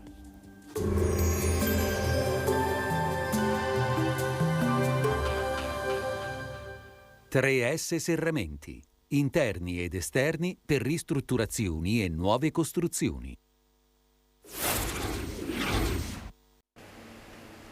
Rieccoci nuovamente in studio, apriamo la pagina politica e lo facciamo con gli ospiti. Intanto vi presento l'ospite che ho accanto a me, Marco Della Pietra, Fratelli d'Italia, buongiorno. Buongiorno, buongiorno a tutti i telespettatori. Li ho visti collegati già con noi, Laura Puppato, Partito Democratico, buongiorno. Buongiorno a tutti. E Luciano Sandonà della Lega, buongiorno. Buongiorno. Partiamo dalla notizia che è apparsa in questo momento in Repubblica. In Senato eletto La Russa, ma è tensione con Forza Italia e Berlusconi sbotta in un insulto. Camera, scendono le quotazioni di... Aspettate che ve lo faccio vedere. Allora, eccolo qui. Di Molinari. Dunque, Maretta all'interno del centrodestra per le elezioni che sono in corso al Parlamento dei presidenti. Insomma, un po' di malumori c'erano stati anche alcuni giorni fa proprio sui nomi, poi parleremo anche dei ministri. Marco Della Pietra. Sì, è evidente che molto probabilmente i senatori di Fratelli d'Italia abbiano voluto fare un'azione che così dignitosa non mi pare, ecco. Comunque di fatto l'elezione c'è stata, adesso vedremo nel prosieguo cosa accadrà. Certo è che sì, non è un bel inizio questo. Luciano Sandonà. Ma credo che sono stati fatti tanti nomi in questi giorni anche per le persone che sono al governo, che devono andare al governo, ma penso che il minimo comune denominatore sia quello di trovare nomi comunque di profilo, di un certo profilo, e insomma credo che non ci sia nulla da obiettare nella elezione al Senato di un politico di lungo corso come La Russa, ecco questo. Laura Puppato, qualcuno dice sono partiti un po' con il piede sbagliato? È il problema di questo tipo di elezioni, è strano che tocchi a me dirlo, visto che sono obiettivamente all'opposizione, ma il fatto di riuscire a mettere insieme in qualche modo obbligatoriamente, come ha saputo fare la destra e come invece non abbiamo voluto o saputo fare noi, sposta in avanti i problemi, cioè i problemi che, tra virgolette, noi abbiamo avuto con i presunti e possibili alleati, oppure con le situazioni che si erano verificate meglio all'interno del governo Draghi, con il rifiuto da parte dei 5 Stelle, per esempio, di sostenerlo ancora, ci ha posto nella condizione di dover scegliere. Ebbene, chi non ha fatto queste scelte prima si trova inevitabilmente con gli scogli dopo. Quindi il problema veramente serio è che abbiamo una legge elettorale che anche quando costringe, tra virgolette, quelli più in qualche modo più astuti, se vogliamo, meno ligi, diciamo, alla propria idea, come dire, a sacrificare in qualche modo una campagna elettorale coi punti morbidi per poi portare avanti esclusivamente le proprie volontà, poi si ritrovano con la necessità di governare. Governare il paese non è una cosa così banale. Queste sono solo le prime scaramucce, vorrei ricordarlo, stiamo parlando di poco, anche se una carica obiettivamente di grande rilievo, e onestamente io ritengo, visto che ho avuto la possibilità di conoscerlo, che la russa non sia certamente il meglio di quanto si poteva inserire in quella seconda carica dello Stato, voglio ricordarlo. La russa, tra l'altro, anche qui le metamorfosi, ho osservato, per fortuna, devo dire, con una certa, con un minimo di sollevazione, diciamo, della preoccupazione che mi permane, che ha comunque applaudito a Liliana Segre, che gli ha consegnato le chiavi del Senato, per così dire, quando ha parlato della garanzia di mantenere un paese che rispetti la storia anche attraverso le sue giornate simbolo, no? Il 25 aprile, il 1 di maggio e il 2 di giugno. La russa è stato, diciamo, tra i pochi della destra che ha applaudito, sembrava con convinzione, quindi spero che non torni alle sue origini.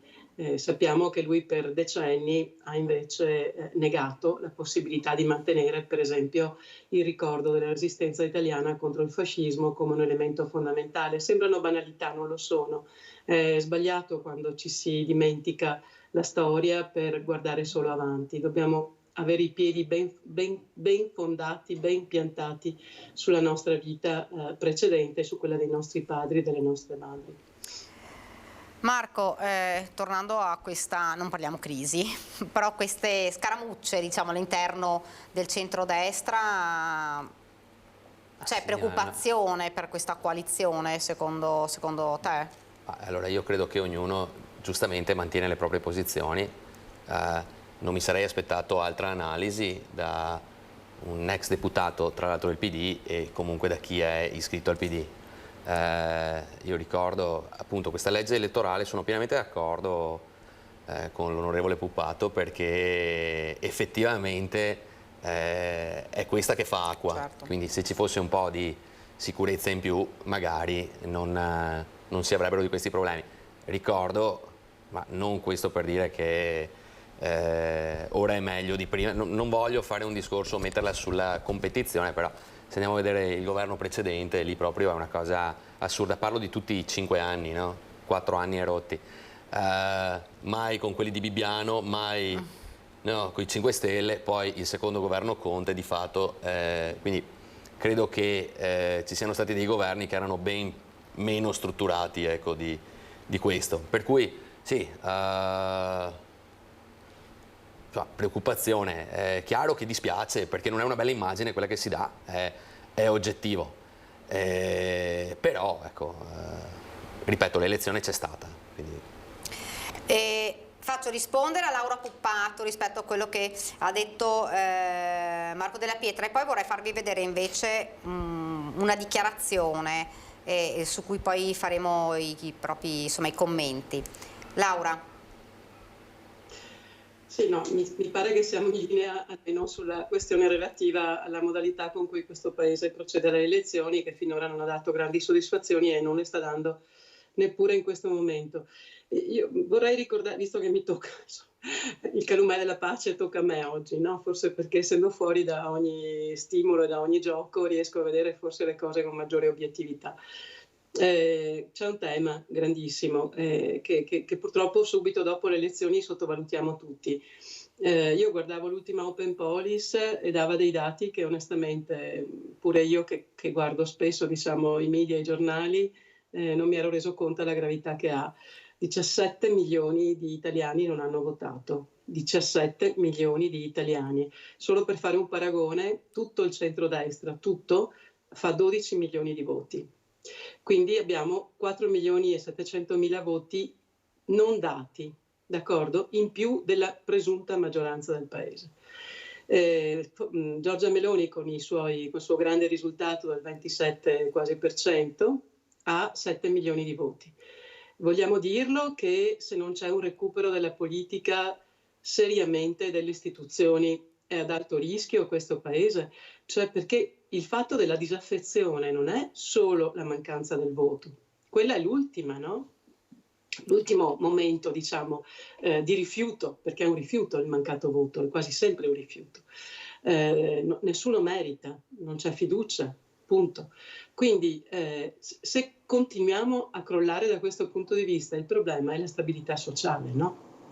Quindi rendiamoci conto che c'è una necessità di credibilità e di recupero della fiducia da parte degli elettori. E lo dico da elettrice. Ecco, lei ha parlato anche di stabilità sociale. Io vorrei ricordare, lo chiedo anche a Luciano Sandonai, ne abbiamo parlato poco fa proprio con la presidente dell'Associazione dei Ristoratori Veneto, che sono a Roma per protestare per far sentire la propria voce. Volevamo ricordarlo, l'abbiamo detto ormai in tutti i modi, no? In tutte le edizioni dei nostri telegiornali, la situazione è drammatica da un punto di vista proprio economico, con attività che chiudono. La gente non vuole vedere tensioni, disaccordi, la gente oggi vuole delle soluzioni. Perché economicamente c'è veramente un tracollo, imprese che stanno davvero chiudendo, ristoratori che hanno chiusi, altri hanno sospeso l'attività, altri hanno ridotto l'orario, insomma una situazione che è davvero complicata. Sì, su questo siamo d'accordo tutti quanti, la situazione è drammatica in questo momento e potrebbe esserlo ancora di più fra qualche mese, perché noi apriamo il giornale tutti i giorni e vediamo attività che stanno chiudendo, pubblici esercizi che magari conoscevamo molto bene, che frequentavamo, caffè nel centro delle città, pasticcerie storiche, ma poi non parliamo poi anche delle attività economiche come le aziende magari metalmeccaniche, aziende che sono magari più energivore rispetto ad altre, che hanno grandissime difficoltà. Che ci mostrano le foto delle bollette che arrivano e che sono bollette che non hanno nessun termine di paragone rispetto non a 10 anni fa, rispetto all'anno scorso. E quindi questo problema dovrà essere preso in mano con unità, sono d'accordo, su questo la gente è stanca anche di sentire polemiche magari così un po' anche lontane dai problemi della gente, con unità da parte del nuovo governo. In precedenza sono stati messi in acqua, diciamo, parecchi aiuti economici, eccetera, anche ai settori più in difficoltà, alle attività più in difficoltà, ma tutto ciò non basta, perché sono stati spesi qualche decina di miliardi di euro nel corso dell'ultimo anno e mezzo in aiuti, ma vediamo per esempio che la Germania ha portato in dote una somma vicina ai 200 miliardi, il che distorce anche sotto certi punti di vista la concorrenza che c'è in Europa. Quindi c'è anche un tema non solo unitario all'interno del nostro Paese, ma unitario all'interno dell'Unione Europea, e a mio modesto parere occorre rivedere anche molto di quella che è stata la politica estera del Paese negli ultimi mesi e nell'ultimo anno, perché abbiamo assunto una posizione che ci mette totalmente, diciamo, dalla parte del blocco atlantico, degli Stati Uniti, chiamiamolo come vogliamo, mentre gli Stati Uniti per esempio pagano l'energia elettrica esattamente 12 volte in meno rispetto all'Italia, noi abbiamo dei costi che non sono assolutamente concorrenziali per le nostre imprese, non parliamo delle famiglie che sono ancora più in difficoltà, perché se fra qualche mese ci troviamo sull'orlo di una quasi rivolta sociale, poi dovremo fronteggiare anche questo, dovremo dare delle risposte, credo, nelle prossime settimane più concrete ai cittadini. Ecco, fra l'altro l'avevo detto prima, da Vicenza a Padova a Roma, oggi con l'Associazione Ristoratori Veneto ci sono delle manifestazioni, proprio non scendono in piazza solo gli imprenditori, non scendono in piazza i ristoratori o gli albergatori, scendono in piazza proprio anche le famiglie. Credo che pur facendo un distinguo tra le attività e le famiglie, i problemi ce li abbiamo tutti e di fatto poi non dimentichiamo che se chiudono le imprese comunque è un cane che si morde la coda, perché poi dopo non ci sono più i soldi per le famiglie affinché possano pagare le bollette di casa. Inutile rimarcare nuovamente la situazione. È vero che la Germania, ahimè, ha messo soldi suoi, quindi il problema è a monte, perché se ce li avessimo avuti anche noi, 200 miliardi magari li avremmo messi anche noi. Credo che la situazione che stiamo vivendo dal punto di vista energetico sia oggettivamente, ma non dico niente di nuovo neanche qui, frutto di una politica di un certo tipo fatta negli ultimi 30 anni in Italia.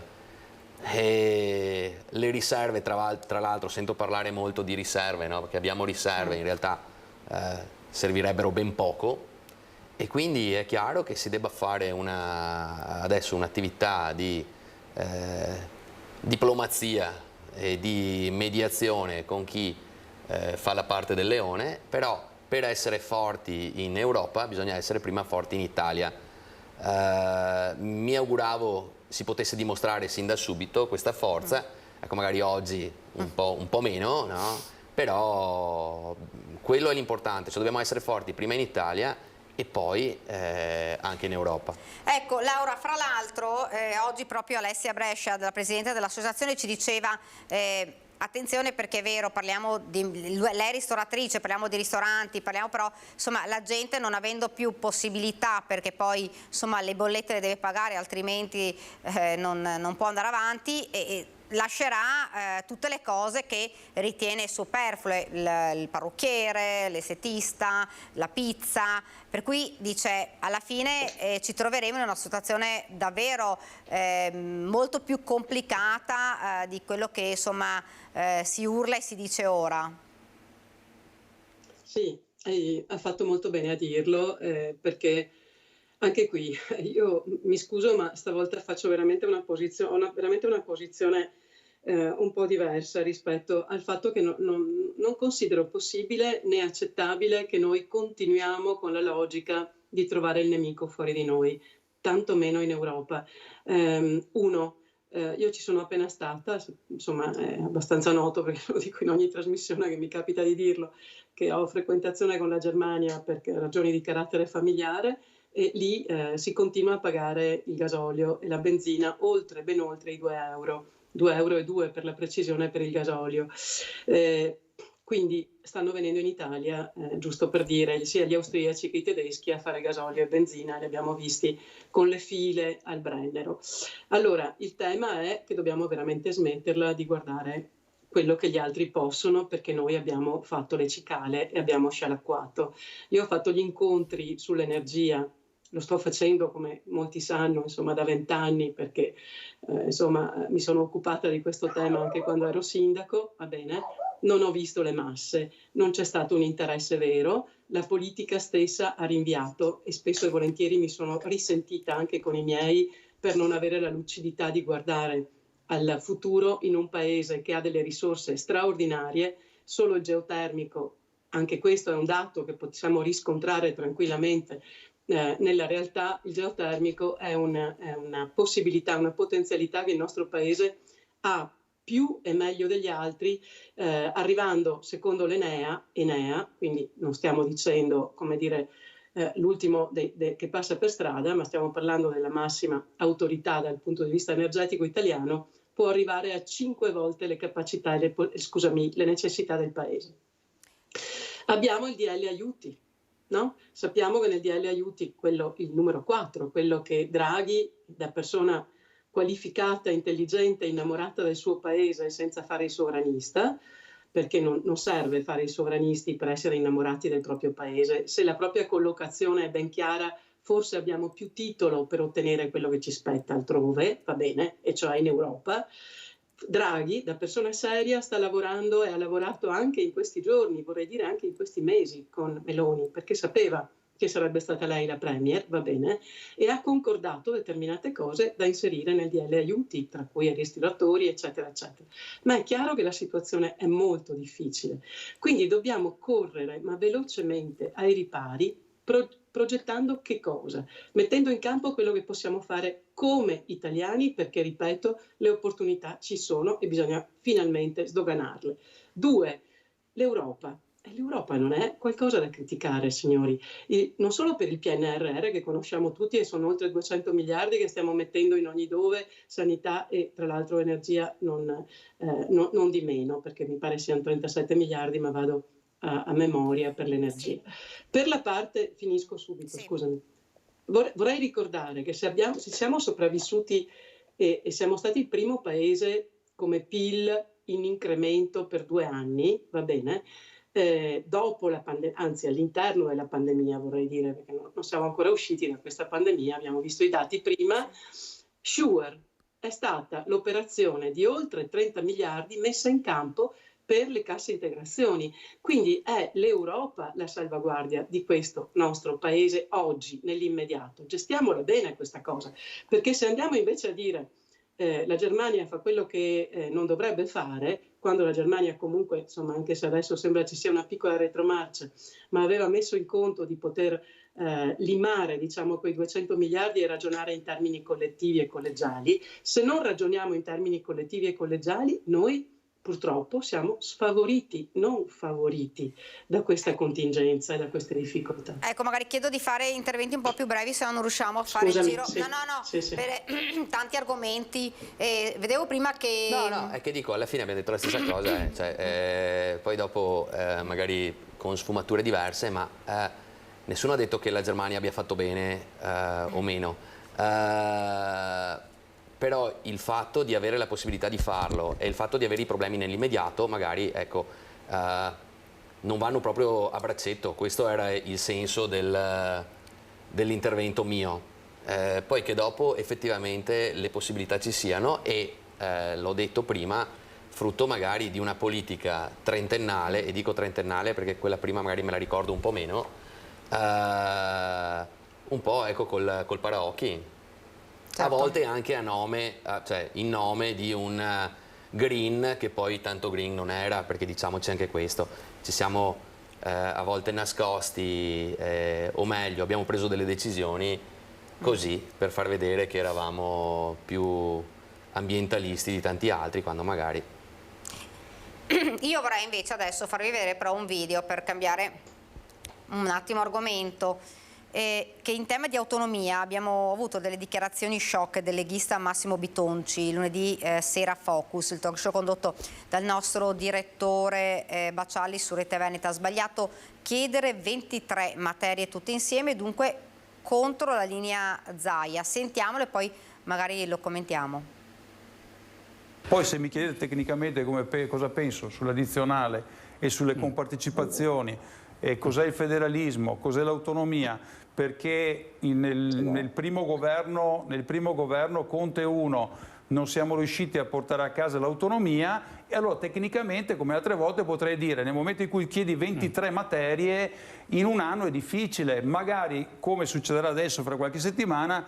Se noi partiamo invece da una legge quadro, che è la cornice, no? Una legge quadro, e dopo si fanno i decreti attuativi, magari si porta a casa più velocemente, si inizia e dopo si va puntualmente con dei decreti attuativi sulle varie materie. Insomma, queste le parole di Massimo Bitonci, e qua vorrei proprio chiedere subito un commento a Luciano Sandonà. Ma credo che quello che è stato detto si commenta un po' da sé. Io so che per 5 anni noi abbiamo portato avanti con forza, anche con il nostro ministro, che è stata Erika Stefani nel primo governo della scorsa legislatura, la richiesta delle 23 materie. Ricordo fra l'altro che il Veneto non ha portato giù un progetto serio, un progetto approfondito, dove tutto viene decantato nella giusta misura e nel giusto equilibrio, seguendo i dettami della Costituzione, articolo 116 e 117 della Costituzione, così come è uscito dal referendum dell'ottobre del 2017, esattamente 5 anni fa. Quindi insomma quello che ha detto credo insomma non sia in linea con quello che è esattamente in linea con quello che è il dettato del nostro partito, la linea del partito, ma anche la linea del nostro governatore Zaia, che ricordo è andato a Roma decine di volte per portare avanti la trattativa sull'autonomia. Fra l'altro nelle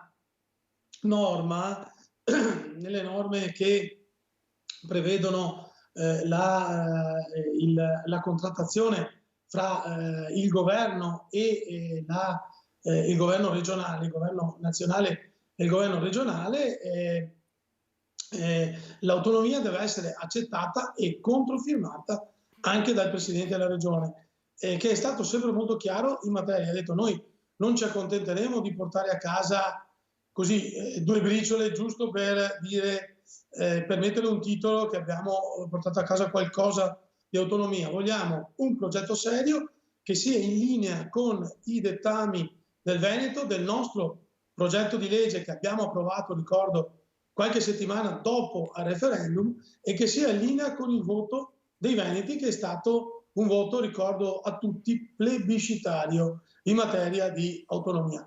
Tutti quelli che dicono qualcosa di diverso, insomma, come per esempio una certa parte della sinistra o certi esponenti diciamo, di altri partiti, magari che non sono veneti, eccetera, si mettono contro il dettame della gente. La gente ha votato e credo che come rappresentanti del popolo bisogna insomma, andare dietro a quello che ai suggerimenti che ci vengono dal corpo elettorale. Ecco, altrimenti succede, e torno al discorso delle elezioni dell'ultima volta, che una legge che sicuramente è da modificare ed è sbagliata perlomeno perché così annacqua moltissimo il rapporto fra il corpo elettorale e gli eletti, in quanto gli eletti devono essere scelti direttamente dalla gente, magari mettendo un voto di preferenza. Ecco, e questo è anche uno dei problemi che ci troviamo. Ecco, tornando però alla questione dell'autonomia e delle 23 materie, le parole sono state dette proprio da un leghista. Sì, le ho sentite. Comunque, ripeto, la linea portata avanti dal governatore Zaia è sempre stata quella di richiedere tutte e 23 le materie e con una contrattazione che, ricordo, nella prima fase, quella che è stata portata avanti dalla ministra Erika Stefani, è stata una contrattazione materia per materia, ministero per ministero, tanto che certi ministeri, anche non guidati da esponenti leghisti, avevano dato le risposte puntuali per ogni materia. Sì, ma ricordo le infrastrutture, sì, la scuola, secondo lei, mi scusi, dopo possiamo comunque discuterne, no, però certo. La proposta del Veneto è molto chiara ed è stata portata e votata in Consiglio regionale del Veneto. Ecco, c'è però magari qualcuno che adesso sta pensando che forse riducendo le materie si possa portare a casa qualcosa magari prima, anche all'interno della Lega. Ma questo non lo so, a me non risulta, però credo che speriamo che nei prossimi giorni si apra un dibattito, diciamo, serio e approfondito in materia e finalmente riusciamo a vedere qualche risultato anche sul fronte romano. Sull'autonomia penso che insomma le posizioni, Marco, erano abbastanza chiare sia dal centrodestra, quindi anche da Fratelli d'Italia. Poi sentiremo anche Laura Puppato per il Partito Democratico, insomma, che era chiaro anche da... Sì, c'era stato un po' un misunderstanding quando Crosetto aveva detto non è una priorità, in realtà non era la priorità in questo momento, però di fatto è una delle priorità. E sul fatto delle 23 materie, oppure come diceva il PD, riduciamo, mettiamo... Io li temo, allora non sono così ferrato, non tanto riguardo le materie, piuttosto nel riproposta eventuale con la revisione, ecco. Nel senso che se anche dovesse essere, credo che il processo non sia così veloce, anzi si rischierebbe di dover magari rivedere un po' tutto, quindi la trovo un po' difficile, ecco, lo trovo un po' difficile come percorso. Detto ciò, io non entro nel merito di quanto detto da Bitonci, anche perché non mi compete e giustamente credo che sia giusto anche che spiace, ecco, forse l'unica cosa che vengano fuori adesso queste cose qua, perché non l'ha detto 4 anni fa Bitonci, no, guardate, sono un po' troppe. Sì, credo che adesso si tratti un po' più di non lo so, se sia frustrazione magari per il risultato non proprio eccellente, e quindi ecco, oppure magari delle acredini, non lo so, non voglio anche motivi personali, non voglio entrarci in sta cosa, però ecco, forse i tempi non sono proprio quelli giusti per fare esternazioni di questo tipo. Laura Puppato. Sono completamente non d'accordo con Sandonà, e preciso perché. Allora, intanto il referendum che c'è stato in Veneto sull'autonomia non è stato sulle 23 materie, assolutamente. Il quesito era molto semplice e molto chiaro, se semplicemente i veneti avrebbero voluto maggiore autonomia per la propria regione. Questo è il tema. Adesso che si arrivi, giustamente, come sta dicendo Della Pietra, oggi, post elezioni, dove si ha il governo con l'intera maggioranza a proprio favore teoricamente, per cui un governo tra virgolette forte, omogeneo e frutto di intendimenti precedenti, diciamo, all'elezione, non successivi come abbiamo dovuto accontentarci in tutti questi anni con governi più o meno tecnici e di larghe intese. In questo momento il principio di realtà ovviamente prende forza, ma ci rendiamo conto che cosa vuol dire se non una grande presa in giro per i cittadini di questa regione? Perché è vero, non possiamo aver ascoltato per anni che 23 era il numero perfetto, che 23 erano tutte le materie di cui avevamo diritto e che avremmo avuto bisogno di avere subito. E poi ci accorgiamo dopo anni, ripeto, dopo 5-6 anni, anzi sono 6 perché è il 2016, 6 anni che forse effettivamente non sono realizzabili, ma non sono realizzabili no, amici miei. Io, se volete, ci metto sopra tutto quello che ho, Stefani non Stefani, il Bitonci lo ha detto, perché la Stefani così non farà un passo, perché le 23 materie sono illusione, sono demagogia e propaganda, sono assolutamente una indecenza politica, ed è ora che esca questa verità, perché il problema non è che noi ci accontentiamo di meno, è che le possibilità sono quelle, le opportunità sono quelle, salvo che non facciamo indipendenza del Veneto, che non prendiamo la regione e la stacchiamo dal paese Italia. Allora chiamiamo le cose con il loro nome, siamo seri, perché veramente di sceneggiate, propagande e quant'altro non se ne può più. Dico anche, e mi permetto di accennarlo se posso in un secondo, che non è neanche che siamo poi così bravi. Guardate che abbiamo perso un sacco di primati come Veneto nel corso di questi anni rispetto semplicemente all'Emilia Romagna. Allora, siccome non siamo neanche poi diventati così bravi, voglio ricordare che in quanto a promesse la Pedemontana doveva essere gratuita, e doveva essere gratuita per 15 anni per i veneti, la stiamo pagando 3 volte con i pedaggi, e adesso aumentiamo pure l'IRPEF per riuscire a pagare la botta da 200 e poi da 300 milioni l'anno che dovremo alla costruttrice, va bene? Quindi se fosse avvenuto in Calabria questa roba qui saremmo sui giornali tutti i giorni.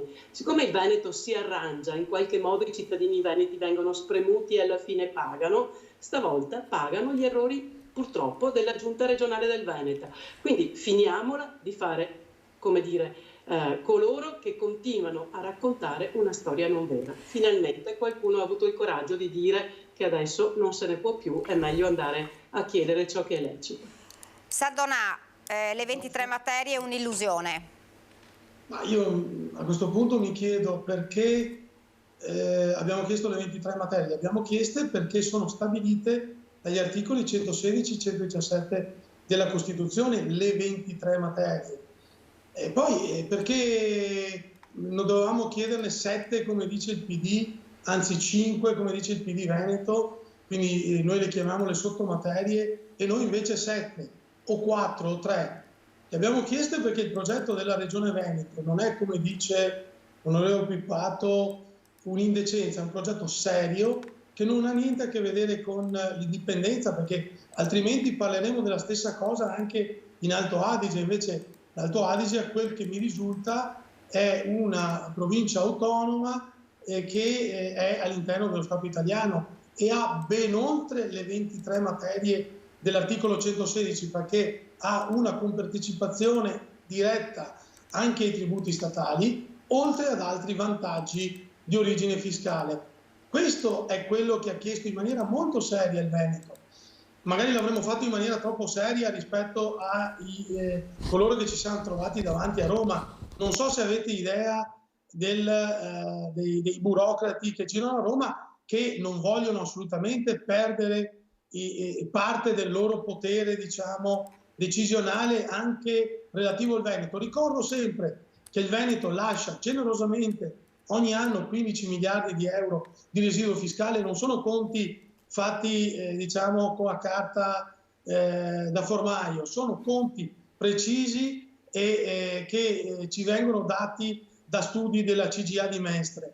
Quindi questo è quello che il Veneto lascia generosamente ogni anno. Quindi io non vedo nessuna indecenza, anzi vedo un progetto serio, una richiesta seria del Veneto votata da tutti i cittadini. Poi chiediamoci perché i cittadini poi si allontanano dalla politica, perché la politica dopo deve dare questo tipo di risposte. Per noi la partecipazione al governo, per quel che riguarda il Veneto, il punto sull'autonomia è fondamentale per quel che riguarda la partecipazione e anche il proseguimento del governo, diciamo, centrale di Roma, visto che in questo momento siamo a pieno titolo dentro con governo per la prima volta politico. L'abbiamo detto varie volte in maniera chiara e l'ha specificato anche il nostro governatore.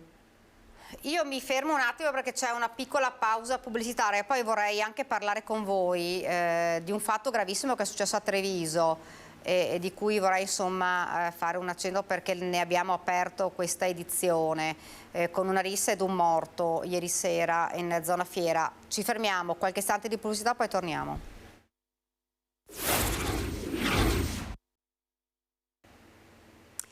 Siamo tornati nuovamente in studio per questa ultima parte della nostra prima edizione e lo avevo accennato prima, vorrei parlare anche di un fatto gravissimo che è accaduto a Treviso. Abbiamo aperto questa edizione con la rissa tra cittadini stranieri e un morto, 2 persone fermate in questura per omicidio. Fra l'altro davvero a pochi passi dalle fiere di San Luca, dove vanno giovani, giovanissimi, ragazzini, insomma una rissa poi con insomma decine di stranieri coinvolti. Una situazione, ha detto anche il sindaco di Treviso, assurda, che non a Treviso mai capitata e che dice non siamo abituati e nemmeno vogliamo abituarci a vedere. Marco Della Pietra, immagini come queste fanno davvero pensare. Qui siamo a Treviso, davvero a pochi passi da una manifestazione dove insomma vanno soprattutto le sere i ragazzini. Io rimango sì, colpito, non so neanche come definire certe situazioni. Fatalità, ieri dovevamo andare anche alle fiere, io, Alessandra e le 2 piccole, per cui sì, non so che tipo di reazione avrei avuto nel trovarmi davanti una scena del genere. Credo anch'io che Treviso non sia questa. Davvero non riesco, anche perché da sindaco capisco benissimo anche quello che può provare Mario ma solo nel commentare una cosa del genere, perché poi dopo si sta presto a dire è colpa, no, dell'amministrazione, ma qui è difficile gestirla. A Treviso c'è scappato il morto, no? Diciamo così, ma la situazione mi pare abbastanza grave già da un po' all'interno di tutta la provincia, chi più chi meno. E anche qui bisogna andare a monte. Il rischio di essere, No, rischio di essere retorico magari e poi dopo anche di essere accusato di esserlo, no? Però tutti i discorsi sulla certezza della pena, sull'essere duri,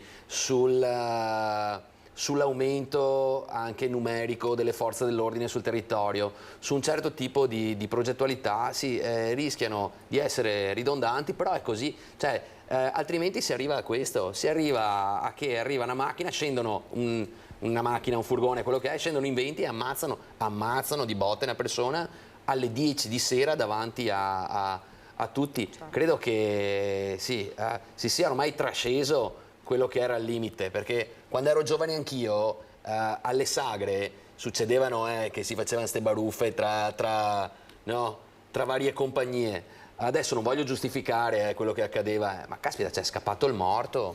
Ecco, fra l'altro, Marco, da sottolineare, poi magari passo la parola anche a Luciano e a Laura Puppato.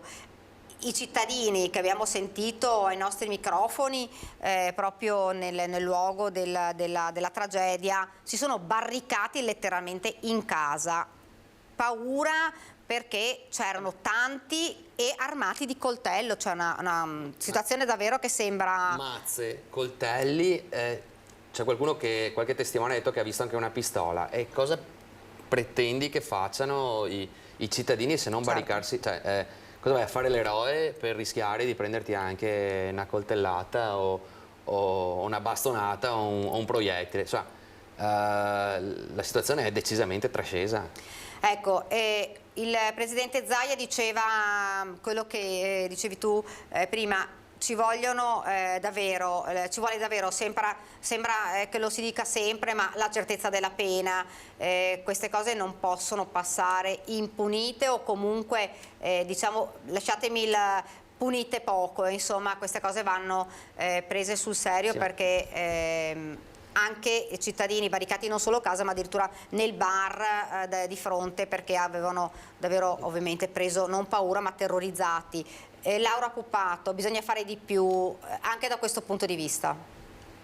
Sì, mi mancano alcuni elementi perché non ho seguito questa vicenda e non capisco se sono bande, se è un regolamento di conti. È un regolamento di conti. Da fuori, da dentro, Treviso, tutta... No, non lo so. In centro città è successo proprio... No, in centro città è successo, no, ma vorrei capire... Kosovari e rumeni. Sono kosovari, esatto, macedoni o rumeni, sono due etnie, di cittadini israeliani che si sono...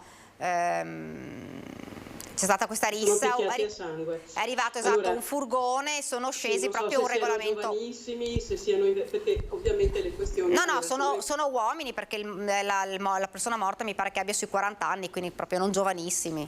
Sì. Quindi qui la questione, diciamo, è di violenza pura e sta all'interno di mentalità e di modi di essere che ovviamente vanno perseguiti. Neanche a dirlo, no? Che la certezza della pena la stiamo dicendo tutti ed è la sua logica. La dico anch'io come sindaco in questo caso, recuperando ciò che era stato fatto anche nella mia città a suo tempo. L'importante che poi è quello su cui dobbiamo puntare anche il nostro presente e il nostro futuro, è la gestione, diciamo, il governo, tra virgolette, dei problemi dei minori, perché poi quello che accade anche in altre città sono invece le bande di ragazzini che cominciano a creare disturbo pubblico, reati veri e propri con anche lesioni a persona. Quindi credo che le due cose debbano andare di pari passo. Oggi sappiamo tutti che il ruolo che ai nostri tempi la Chiesa faceva non c'è più, se non in forma assolutamente marginale. Quindi sta alle istituzioni riuscire a mettere in campo, per esempio, ricordo nella mia città, insomma, funzionava perfettamente un centro giovani e c'era una grande attività intorno a loro, c'erano gli animatori di strada che servono anche per tutelare gli stessi ragazzi, ma se vogliamo per coinvolgerli, per guidarli laddove manchi la patria potestà, per esempio. Cioè le amministrazioni pubbliche devono farsi carico di questo e in relazione a questo non servono solo i soldi, no? Che l'autonomia potrebbe darci in più, serve anche una chiara volontà di sporcarsi le mani, di volerci entrare nelle vicende e non solo di dichiarare. La dico così per chiudere anche rispetto a quello che diceva prima Sandonà. non c'è solo l'articolo 116 della Costituzione, c'è anche l'articolo 119 e siccome l'articolo 119, guarda caso, dice che i territori con minore capacità fiscale devono essere garantiti, il problema che loro oggi avranno, non è un caso che Bitonci non ha preso un colpo di sole, Bitonci si rende semplicemente conto dell'obiettività del problema, il problema è che hanno oggi è di dimostrare quello che stanno dicendo. Oggi è in mano loro, lo vedremo. Certo, a mio avviso si scopriranno le carte, non c'è dubbio. Luciano Sandonà, prima magari le chiedo di rispondere a Laura Puppato sulla questione degli articoli e poi però vorrei chiederle appunto della certezza della pena, quella che ha chiesto anche più volte, hanno chiesto tutte le autorità, l'hanno chiesto tutti e lo chiedono i cittadini, la sicurezza in primo piano. Velocemente, l'articolo 119 lo applichiamo tutti i giorni perché noi come Veneto di fatto aiutiamo i territori con una solidarietà che veramente credo non abbia pari negli altri paesi europei, quindi già il Veneto contribuisce generosamente all'unità dello Stato e verso altre regioni che non sono meno fortunate rispetto a noi, ma sono meno fortunate, scusate un secondo, sono meno fortunate rispetto a noi, ma sono regioni che allo stesso modo hanno, vivono nella comunità nazionale. Tutto questo per dire anche che comunque il tema delle gang stranieri, delle gang giovanili è di questo tipo. Noi non solo dobbiamo agire con la certezza della pena, ma dobbiamo agire anche con le espulsioni, perché magari queste persone che hanno agito in centro a Treviso erano già persone conosciute dalle forze dell'ordine, per esempio. Ma quante volte ci siamo trovati in difficoltà con le espulsioni, con i ricorsi che vengono fatte da parte delle associazioni che aiutano magari degli stranieri che sono violenti, eccetera. Quante volte ci siamo trovati in difficoltà nei centri delle città? Di fatto certe stazioni di treni, cito per esempio Padova, sono diventate impraticabili per i cittadini normali oltre le ore 19, le ore 19:30. E questo dal punto di vista mio, se si fa riferimento a un tipo di società come quella che immaginavamo 20 anni fa, è una cosa che noi cittadini normali veneti non possiamo considerare una vita normale per noi. Cioè il fatto che i cittadini di Treviso si siano rinchiusi dentro le case successivamente ai fatti che sono successi vuol dire che c'era una tale esplosione di violenza da parte di questi stranieri che è una nuova forma anche di violenza che viene esercitata nelle nostre strade. Di fatto non siamo più padroni di certe parti del nostro territorio, specie dopo alcuni orari. Ecco, c'è anche un sistema giudiziario che va rivisto, lo abbiamo detto più volte.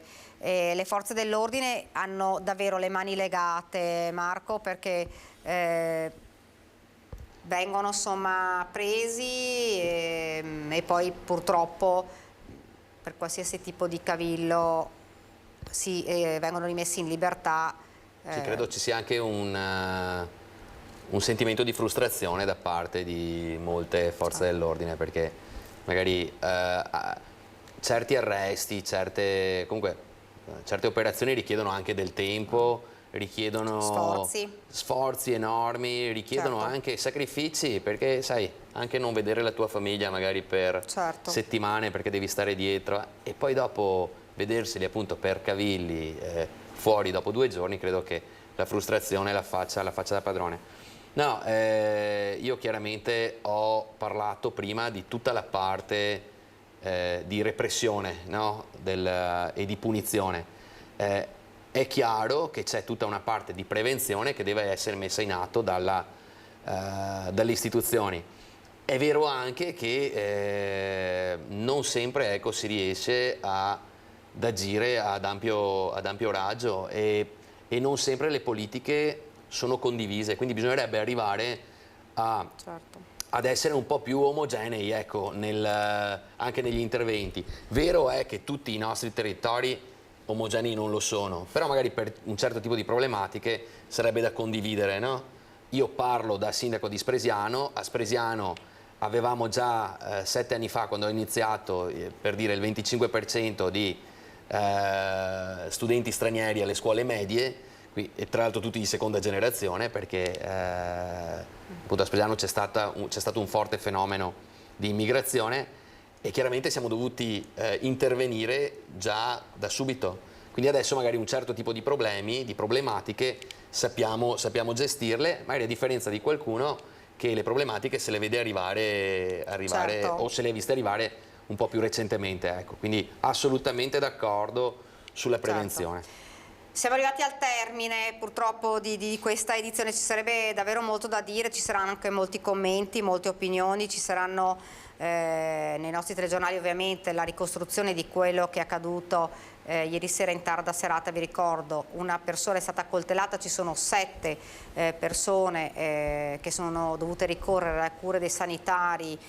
Fortunatamente nessuno è grave, sono stati dimessi comunque con prognosi dai 15 ai 30 giorni, 2 kosovari sono stati fermati dalla polizia per omicidio, era un regolamento di conti dovuti ad un debito lavorativo, sembra dalle prime testimonianze, però ha creato davvero il finimondo.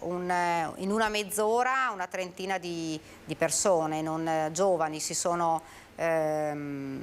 stata questa rissa, si sono armati di coltelli, costringendo insomma il titolare del bar cinese a chiudersi dentro insieme a tutti i clienti che non erano coinvolti in questa rissa e ai cittadini a chiudersi in casa. Insomma, immagini che veramente non vorremmo mai vedere. Io ringrazio, siamo arrivati al termine, ringrazio davvero Marco Della Pietra per essere stato qua con noi, ringrazio Luciano Sandona della Lega e ringrazio anche Laura Puppato. Grazie davvero. Grazie. A me non rimane che salutarvi e ringraziare anche i registi Alessandro Granzera e Mattia Pizzaia. Grazie davvero e arrivederci.